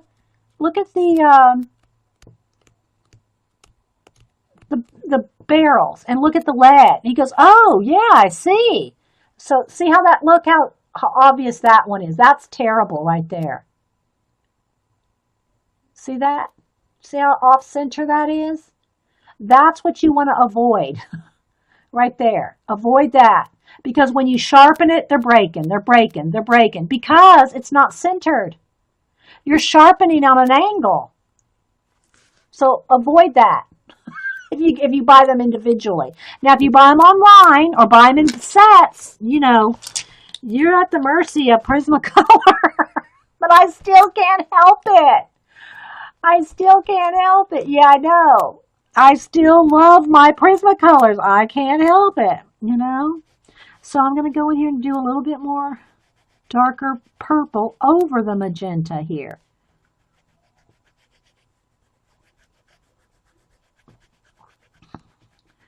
But, you'd think Prismacolor I see everybody that uses Prismacolor regularly complain about it. And you'd think Prismacolor get a clue. You'd think they'd get a clue. But I guess they figure people are still going to use them regardless of the poor quality. But there'll come a day we'll be paying $5 and $6 for those Caran d'Ache Luminesce, if that's how you say it. There'll come a day we'll be so frustrated. We'll say, okay, it's worth it to pay $5 a pencil. I don't know. So I'm just going back and forth and just kind of, just, I don't work on one area and just stay in that area. I'm all over. I'm all over it.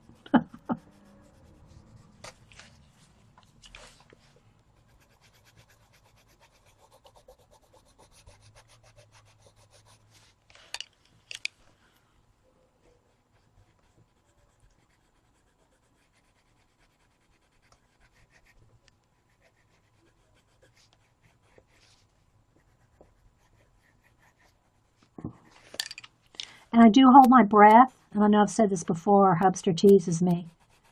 He doesn't anymore because he knows. But, there was a few years, that he would say, why do you moan when you do artwork? What are you talking about? Moan. He goes, you're sitting there going, oh, oh. Well, you're arting. I go, I am? He goes, yeah. And so I'm holding my breath is what it is. I'm holding my breath, and then I exhale a little bit, like, like that. And so it sounds. He thinks that it was funny that I would moan while I was arting. I'm not moaning, honey.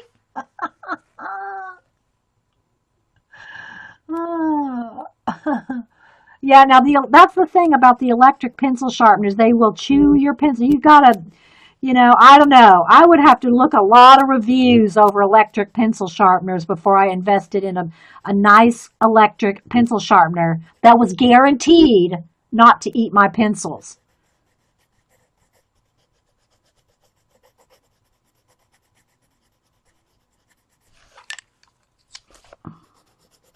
See, I just did it again. I heard myself like that.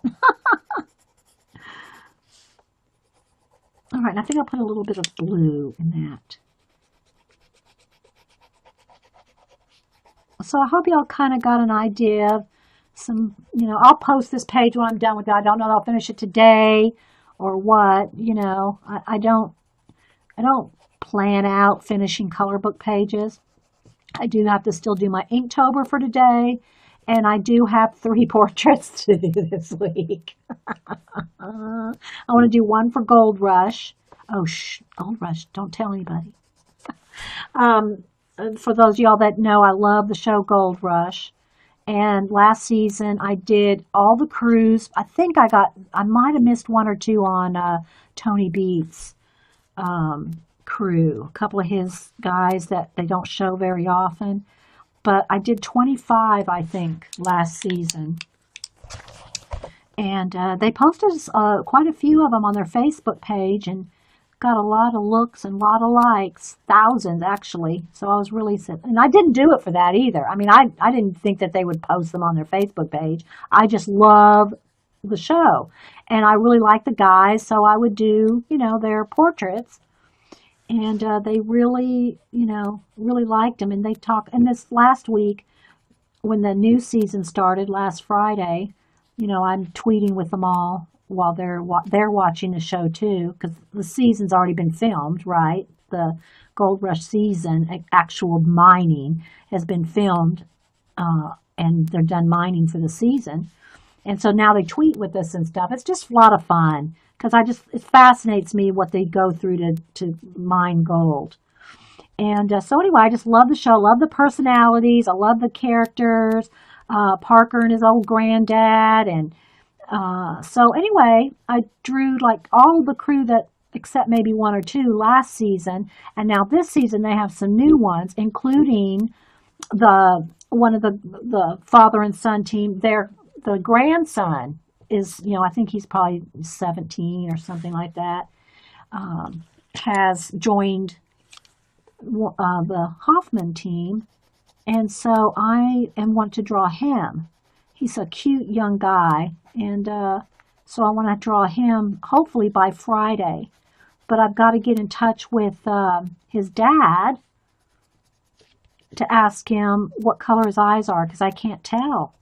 On the only good picture that I have of him, His name is Hunter, and I can't tell what color his eyes are. So I want to make sure and put the right color. It's been on for 4 or 5 years, a couple of seasons. Oh, they overlap the year. I think it's been on like 4 or 5 years. I forget now.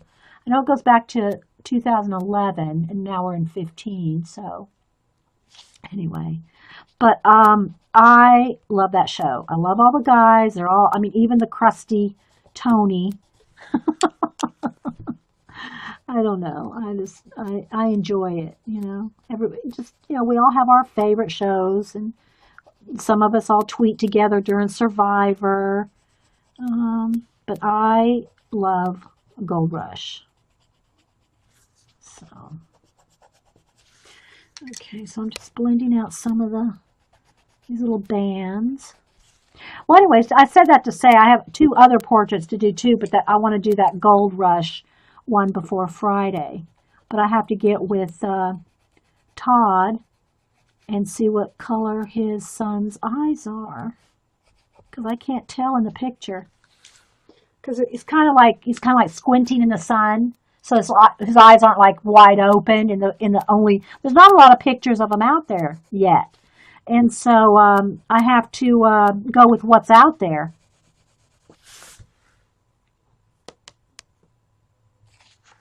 Yeah. Yeah. By how grown Parker is now. Exactly.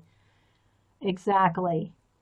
And I've shown, and if y'all want to see all the pictures I've done, I have a Facebook album of just in my personal Facebook, of all the ones I've drawn. They're all and it's public, so anybody can go look at it. So if y'all are watching this and want to go see all my drawings of the Gold Rush crew. Oh, so I was going to say, this last Friday, I was watching, talking to the producer and everybody. They all tweet and everything. And so I showed, not all of them, but I showed a few of the ones whenever that, like for instance, when Parker and his granddad were on the show, I would post the picture of Parker and his granddad. And like that. So it helps like get interest in the show, and other fans like seeing the drawings as well. So I just really,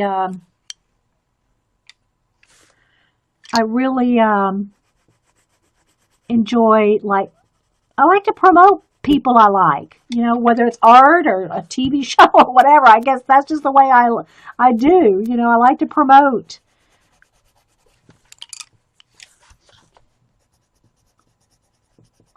All right, so there we go. Get that little bit there. All right, so I'm just kind of looking it over, seeing if there's any, this area right here. This needs some more.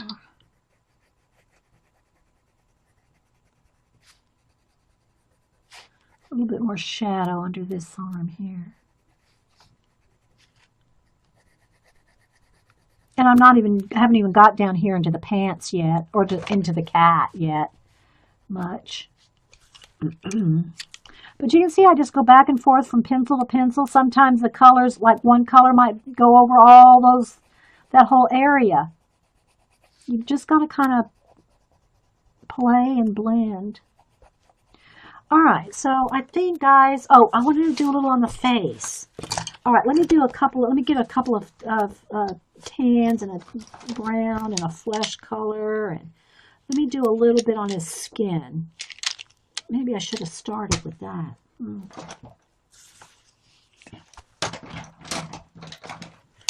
All right, let's go with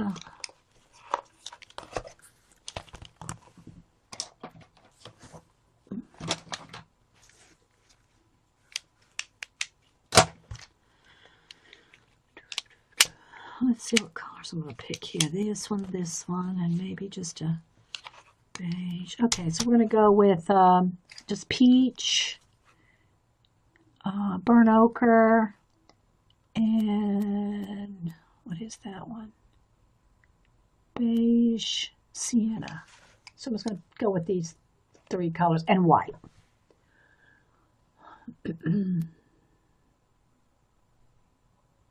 Now, we're all talking about snow. Oh my gosh.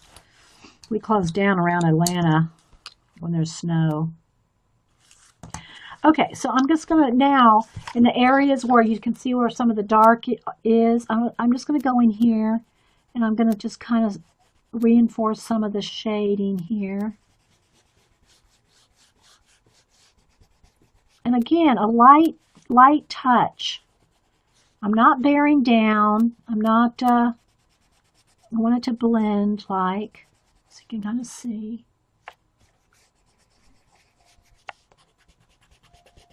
This is more in shadow over here on this side of his face. I'm using the side of the pencil just so it's an extra soft application. And I'm sure there's all kinds of other tutorials out there on YouTube for blending and faces, and Christy, Christy, I can't say her last name, Sobolinski. There we go. See, I can say it when I say it with a southern accent. She has a new color book out, e-book, an e-color book, and she does all girl faces.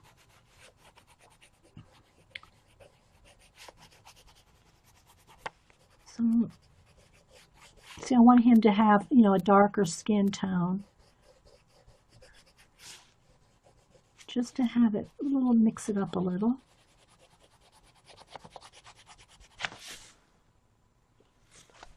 And I'm taking my time with the layers, especially on a face.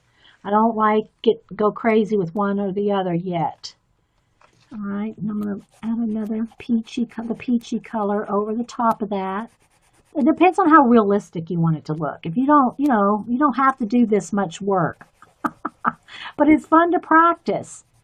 You know, fun to practice the blending and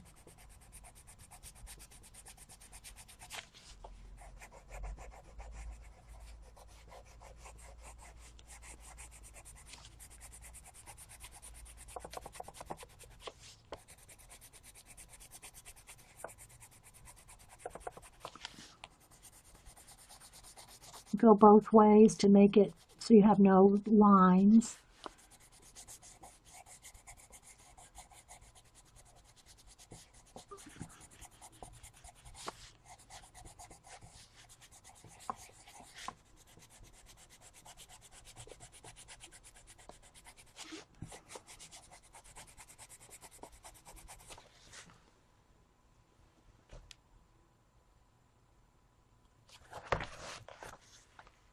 I think I want a little bit more peach in there just to highlight it. Let's see, a lighter peach. What's this one called? No, I don't want orange. That's too orange. Right, here we go. This one is just peach. So I just want to kind of blend everything together with the light peach. And I've shown you all that, like even when you do, you know, African American or, you know, darker skin tones, they're still light in those faces. They're still light in those faces. You know, when I do the sketchy faces, you see, you know, how there's so much more light in dark skin than people think if you don't really pay attention and look at skin tones. And it is, I'm not saying it's easy. No, it's not as easy, but you gotta, you know, it takes practice. Let's see if I got one handy. Where's my style? I got the style here.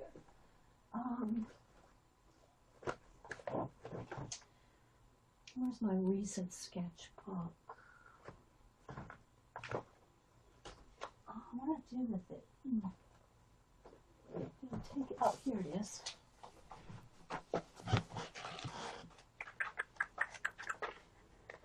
I think it's in this book. It might have been in the other one.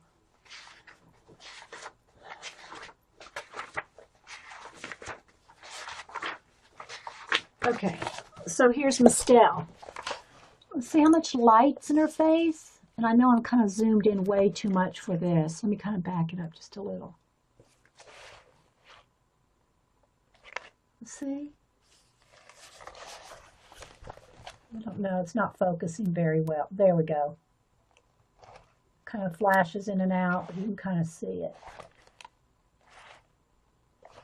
So,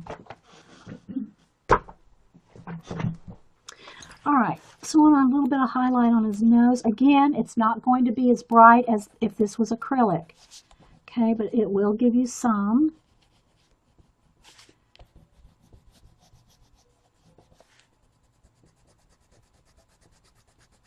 And I'm also blending.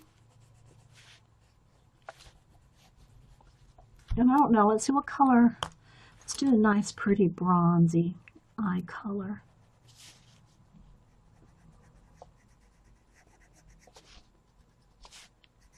A little bit more shading around certain areas here, around the eyes, on this side of his face, under his nose, maybe a little around those smile lines, maybe under his lip right there. Talking to myself. So anyway, guys, I hope you all had fun just like looking at the new Doodlers Anonymous book, coloring a page, just doing another little coat of bronze on him. So you can see how it starts to, you know, more and more shape, the more layers you put on it. But I'm doing light layers, guys. Don't grind down. It's better to do lots of soft, gentle layers, because then it can blend. Once you get the waxy buildup, not that that's terribly, you know, don't email me, oh, I got waxy. The problem with waxy buildup, wax bloom, is then you can't blend anymore. You can't blend colors anymore. Once it starts getting just a wax film on everything. So it's better to do nice, easy, gentle blending and shading like this, even though it takes a little longer.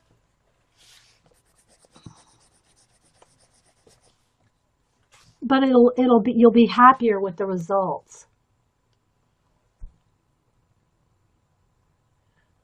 I saw somebody saying something about buying stuff, but it went rolling by.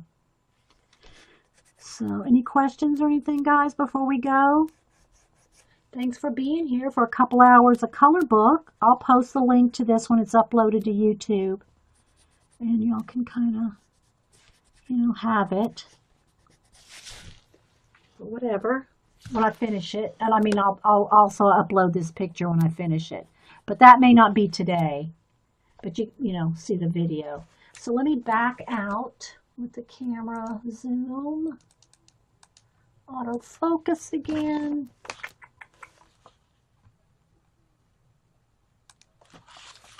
Oops.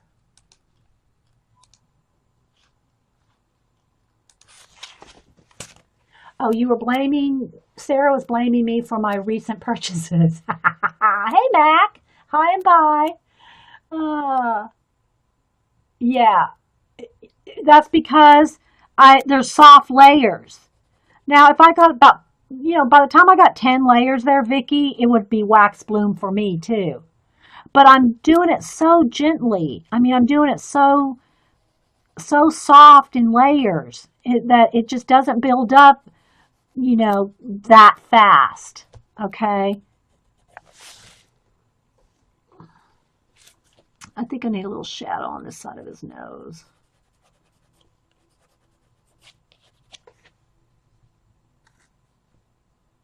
But he's so cute. I like him. Can make cheekbones, you know. Can give him more cheekbones.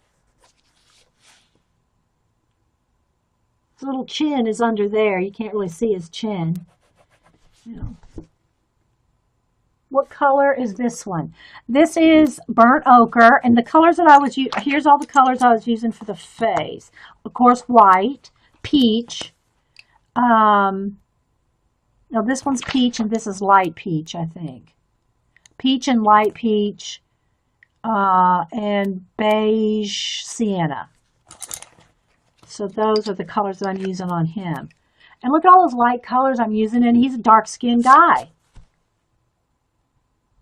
So now I can also go back in there with even darker shadows, with a darker brown. Let me grab where's my dark brown?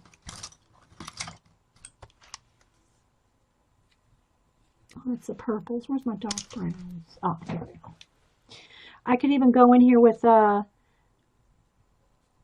black raspberries in there with the browns. That means I go with the purples.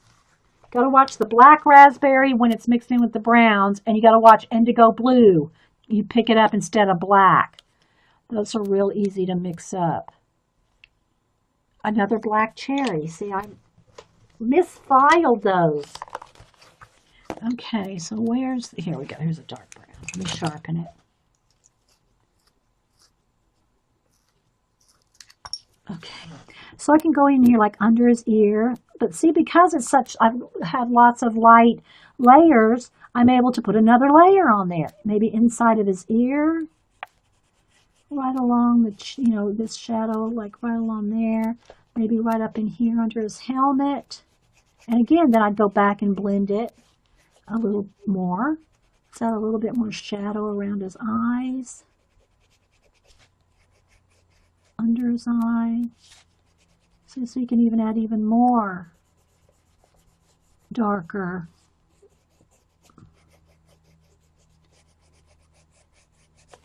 I hope it's showing up now that I zoomed out.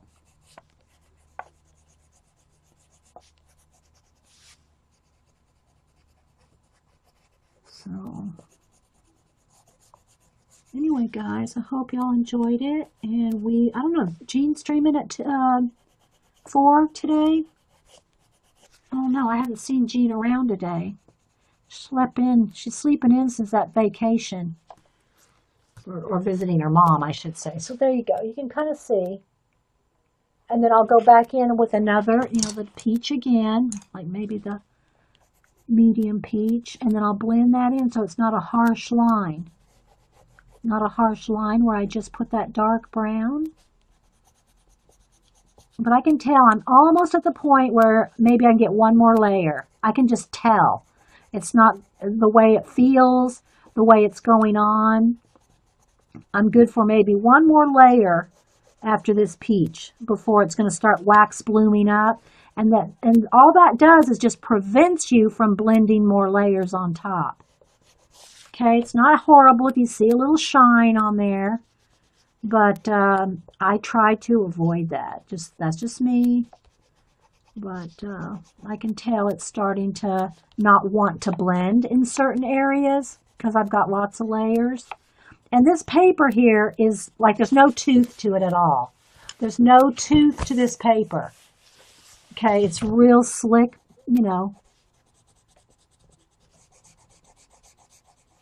It's not like when I'm doing the Tone Tan Strathmore paper that has some tooth to it.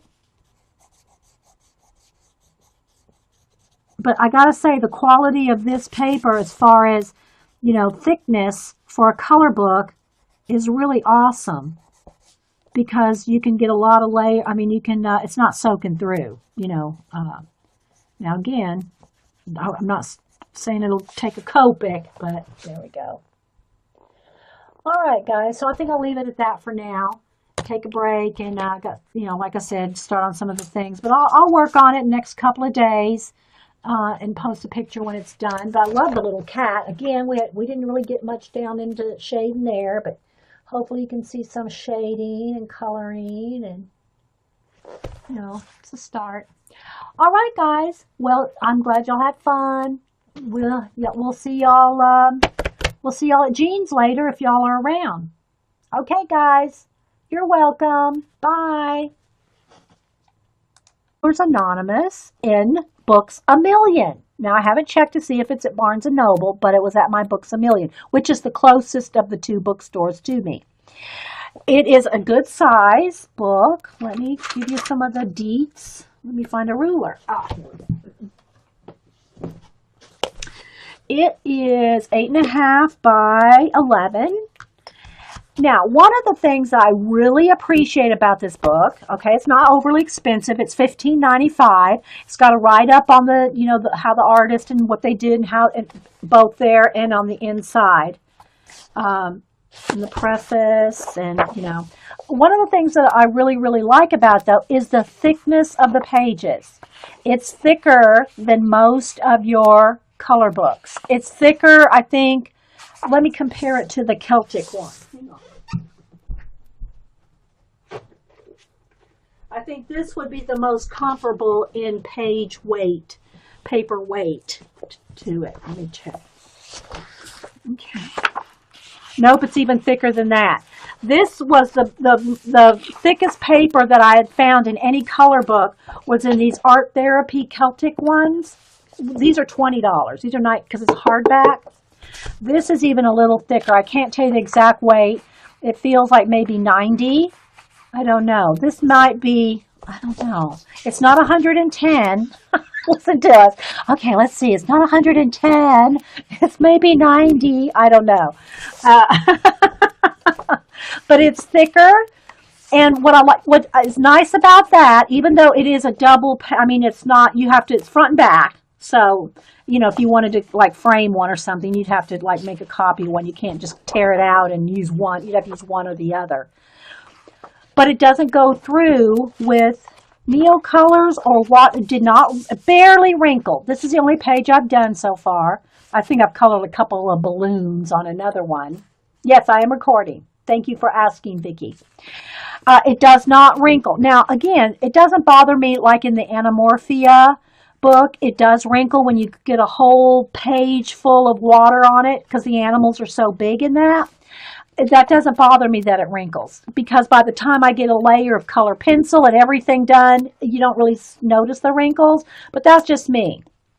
Okay, but this is so thick, it didn't go through at all, Now, can you use Copics on this? Probably not, okay? I don't have any Copics to test it out.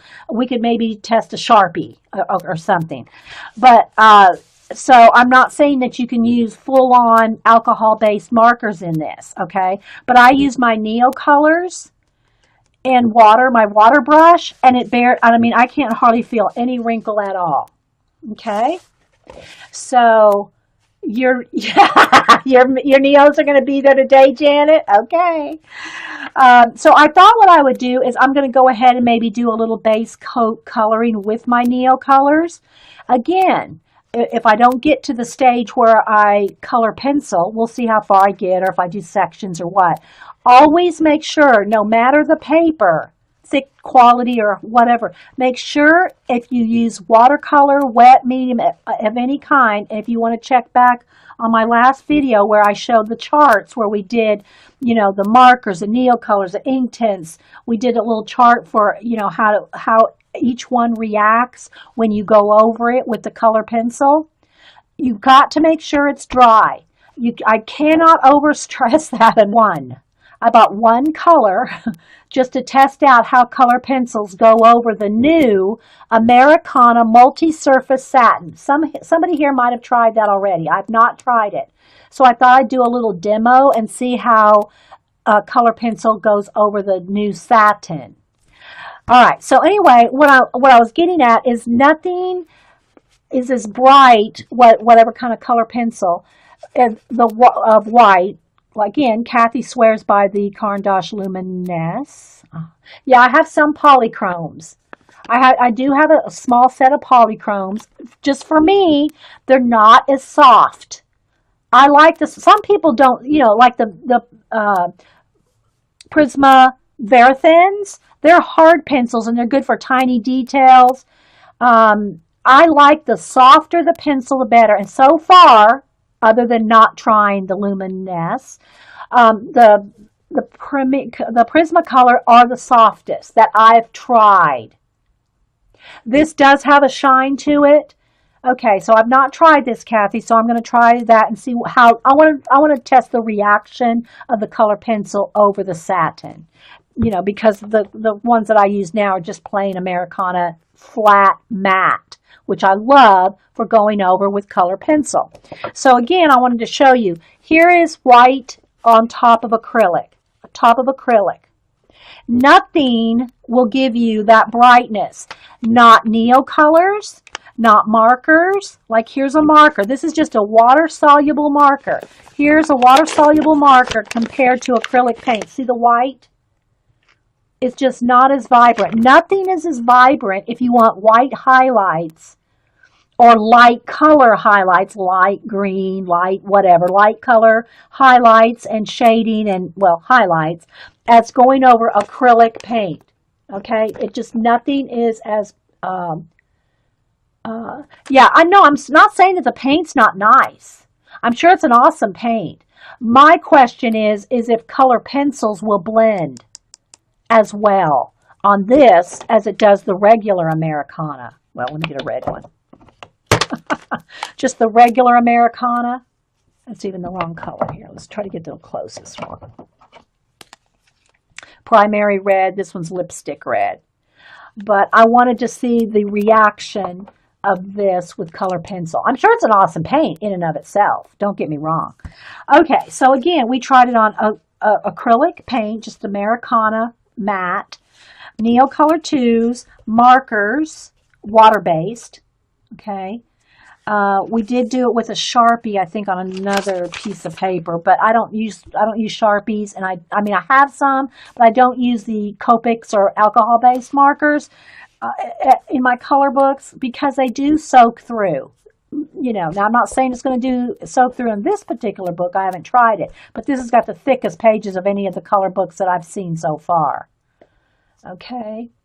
On just plain watercolor, that's just a kid's watercolor set. Here's a koi watercolor, the Inktense, straight from a wet pencil, and then a wash, and then on acrylic ink, and then just on plain color pencil. Again, nothing will be as vibrant with color pencil on top of any of these as matte acrylic paint. Now, I use Americana, but any kind of craft matte paint that has no shine to it will give you that great effect.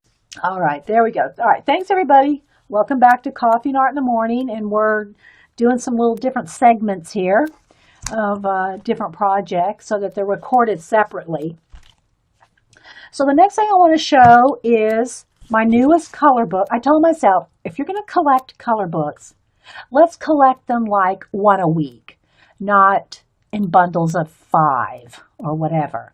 Now, if you are like Colleen or Paula and you order off Amazon and get a bundle of 5 or 10 at a time, it's okay. Don't email me, people. Not that they would, but I tease them because I think Colleen has the greatest color book collection so far of anybody, but I haven't seen one of her shows for a while, so maybe she's even got more.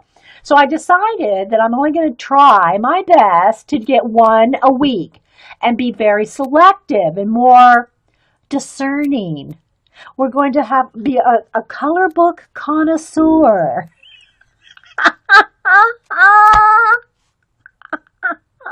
And yeah, Angie Bell, my fairy treasure, she goes, I hear you, sister. She's another one. I think she buys in bulk.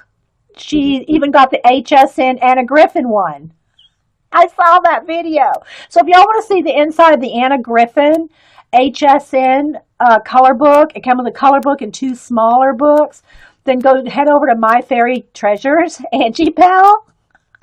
She's bad. She's right up there with Eileen in the enabling section of the room. Mm-hmm. Yep, she is. Okay, so I got the Doodlers Anonymous Epic Coloring Book. Now, Doodlers Anonymous, they have had a blog for I don't know how long. I've had my blog for 10 years, and it's not like it's not like a writing blog. I've had my blog for 10 years, and basically I'll update it every couple weeks with the last couple weeks worth of art that I've done. I don't really write on my blog. It's just more of a photog blog, and so it's not like people flock over there or anything, but I'm proud to have had it for 10 years. Well, Doodlers Anonymous is one of those people that I have followed forever, their blog. So check out their blog too.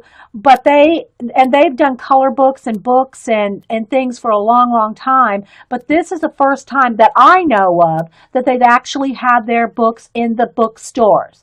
So when I saw this in Books A Million, I had already bought my week's quota. I think I bought 2 that week.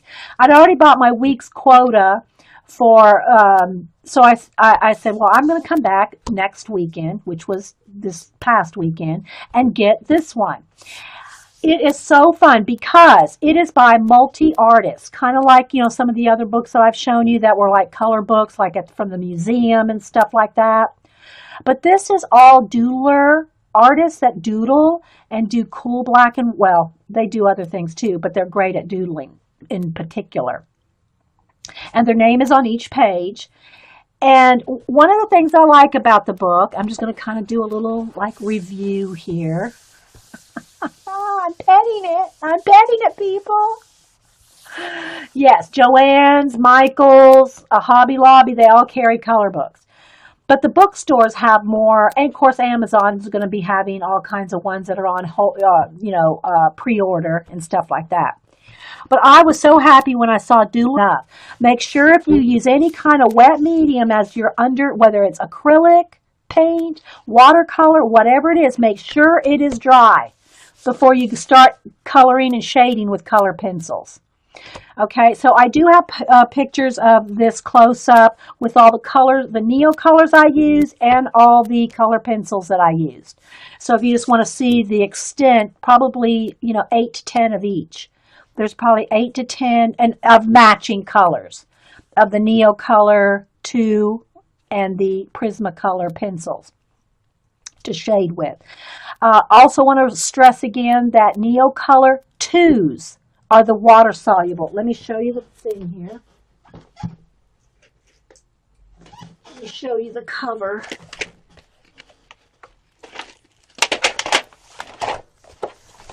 Neo Color 2 water soluble. And most of us here in the chat know that, but I just want to stress it again. If you've not ever used any of the Caran d'Ache Neo Color 1 or 2, the Neo Color 1 are wax based and they are not water soluble. And that because they're wax based, you're not going to be able to shade color pencil over a wax crayon. Like I showed you what happened when you try to go over just a regular Crayola crayon with a color pencil. You can't. You're trying to shade over wax. So the Neo Color 2s are water soluble, so it like puts down a layer of like watercolor, which can be shaded over. Okay?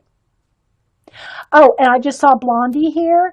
I wanted to, I don't know if Xandra's here, but let me go ahead and put on the recording. Blondie, so appreciated getting one of your cards, Xandra. She said, please tell Xandra how much I loved her card.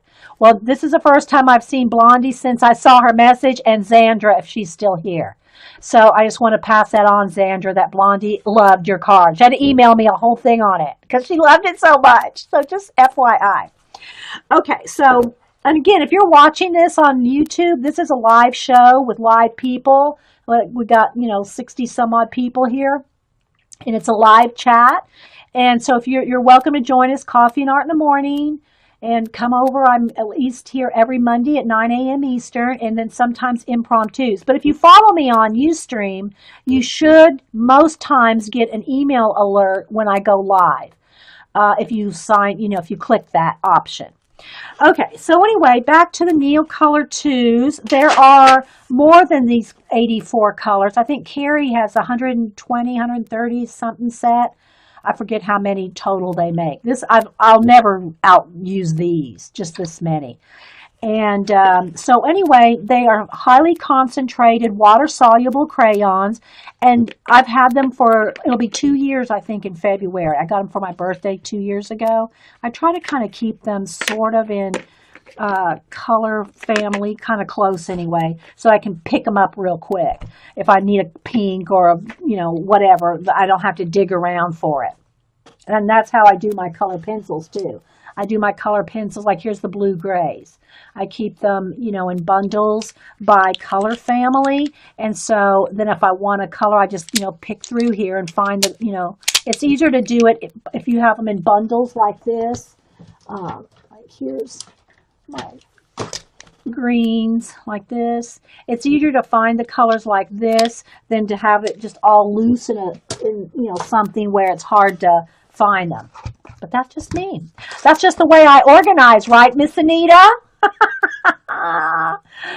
Oh, she had to leave? Okay. Thanks, Vicki. So anyway, I wanted to do maybe some Neocolor washes as an underpainting like I did here, and then I go back in and shade with color pencils. And again, this is all close up in the in my Facebook color book album and in my Instagram and Twitter. But let's go back a little bit to read a little bit more about the book again. Doodlers Anonymous, again, they have a blog, epic coloring book, illustrations by 90 artists, an extraordinary mashup of doodlers and drawings begging to be filled in with color. And I mean, they're just awesome. And everyone is different, you know, because they're by different artists, so they're all different. Vicki says, I have my pencils in rubber bands like that since you showed yours. Yeah, it's easy, isn't it? Just to flip through the bundles. Travis said, do you mix different brands together by colors? Well, if you mean like different color pencils, I've done it a little bit, but I like Prismacolor. Even though there is a problem with the breakage and the the wood quality just doesn't seem to be as good as it was when it was under Beryl or Sanford. Now it's Premier. Again, you know, people have said, well, you're sharpening it wrong. Believe me, I've tried to sharpen, not turning the pencil, turning the sharpener. I have at least 15 different pencil sharpeners. It's not the sharpener. And I know there's many other artists that have talked about Prismacolor pencil quality. And the other one that I want to try, which because Kathy Cass has said that they are awesome, is the Caran d'Ache Luminesse, I think is how you say it. But they're like $5 a pencil. So have I bought a set of those? No. I do have some of the Derwent. I have a few of the other brands. But for me, I just like the softness of the Prismacolor. Now again, one of these days I'll try the Caran d'Ache Luminesse, I think is what it is, but I just haven't yet. You know, if Caran d'Ache is watching this and you want to sponsor to test, feel free. I'll try them all out. Give you an honest review. But in the meantime, I seriously though, Kathy Cass swears by them. So yeah. So do I mix them? Usually not. If I totally ran out of a lime green and I needed lime green and I didn't have my Prismacolor, I was out of a lime, then I would have no problem doing it. But I pretty much stick with the, one thing. But you can mix things. Like I can mix watercolor with these. Now again, let me see if I can find my little chart. We did this last week, showing my Prismacolor pencils, black and white, over the top of different mediums. You will not get the brightest white of a white, whatever kind of pencil, that you will on just acrylic craft paint. Now, I gotta say, I love my Americana craft paints. And when I went to Michael's this weekend, I said, well, you know what? I've not tested out this new Americana multi-surface satin. Now, gloss this is not going to work with the gloss because it's shiny and your pencils aren't going to have the tooth. But I wanted to test this out. So I bought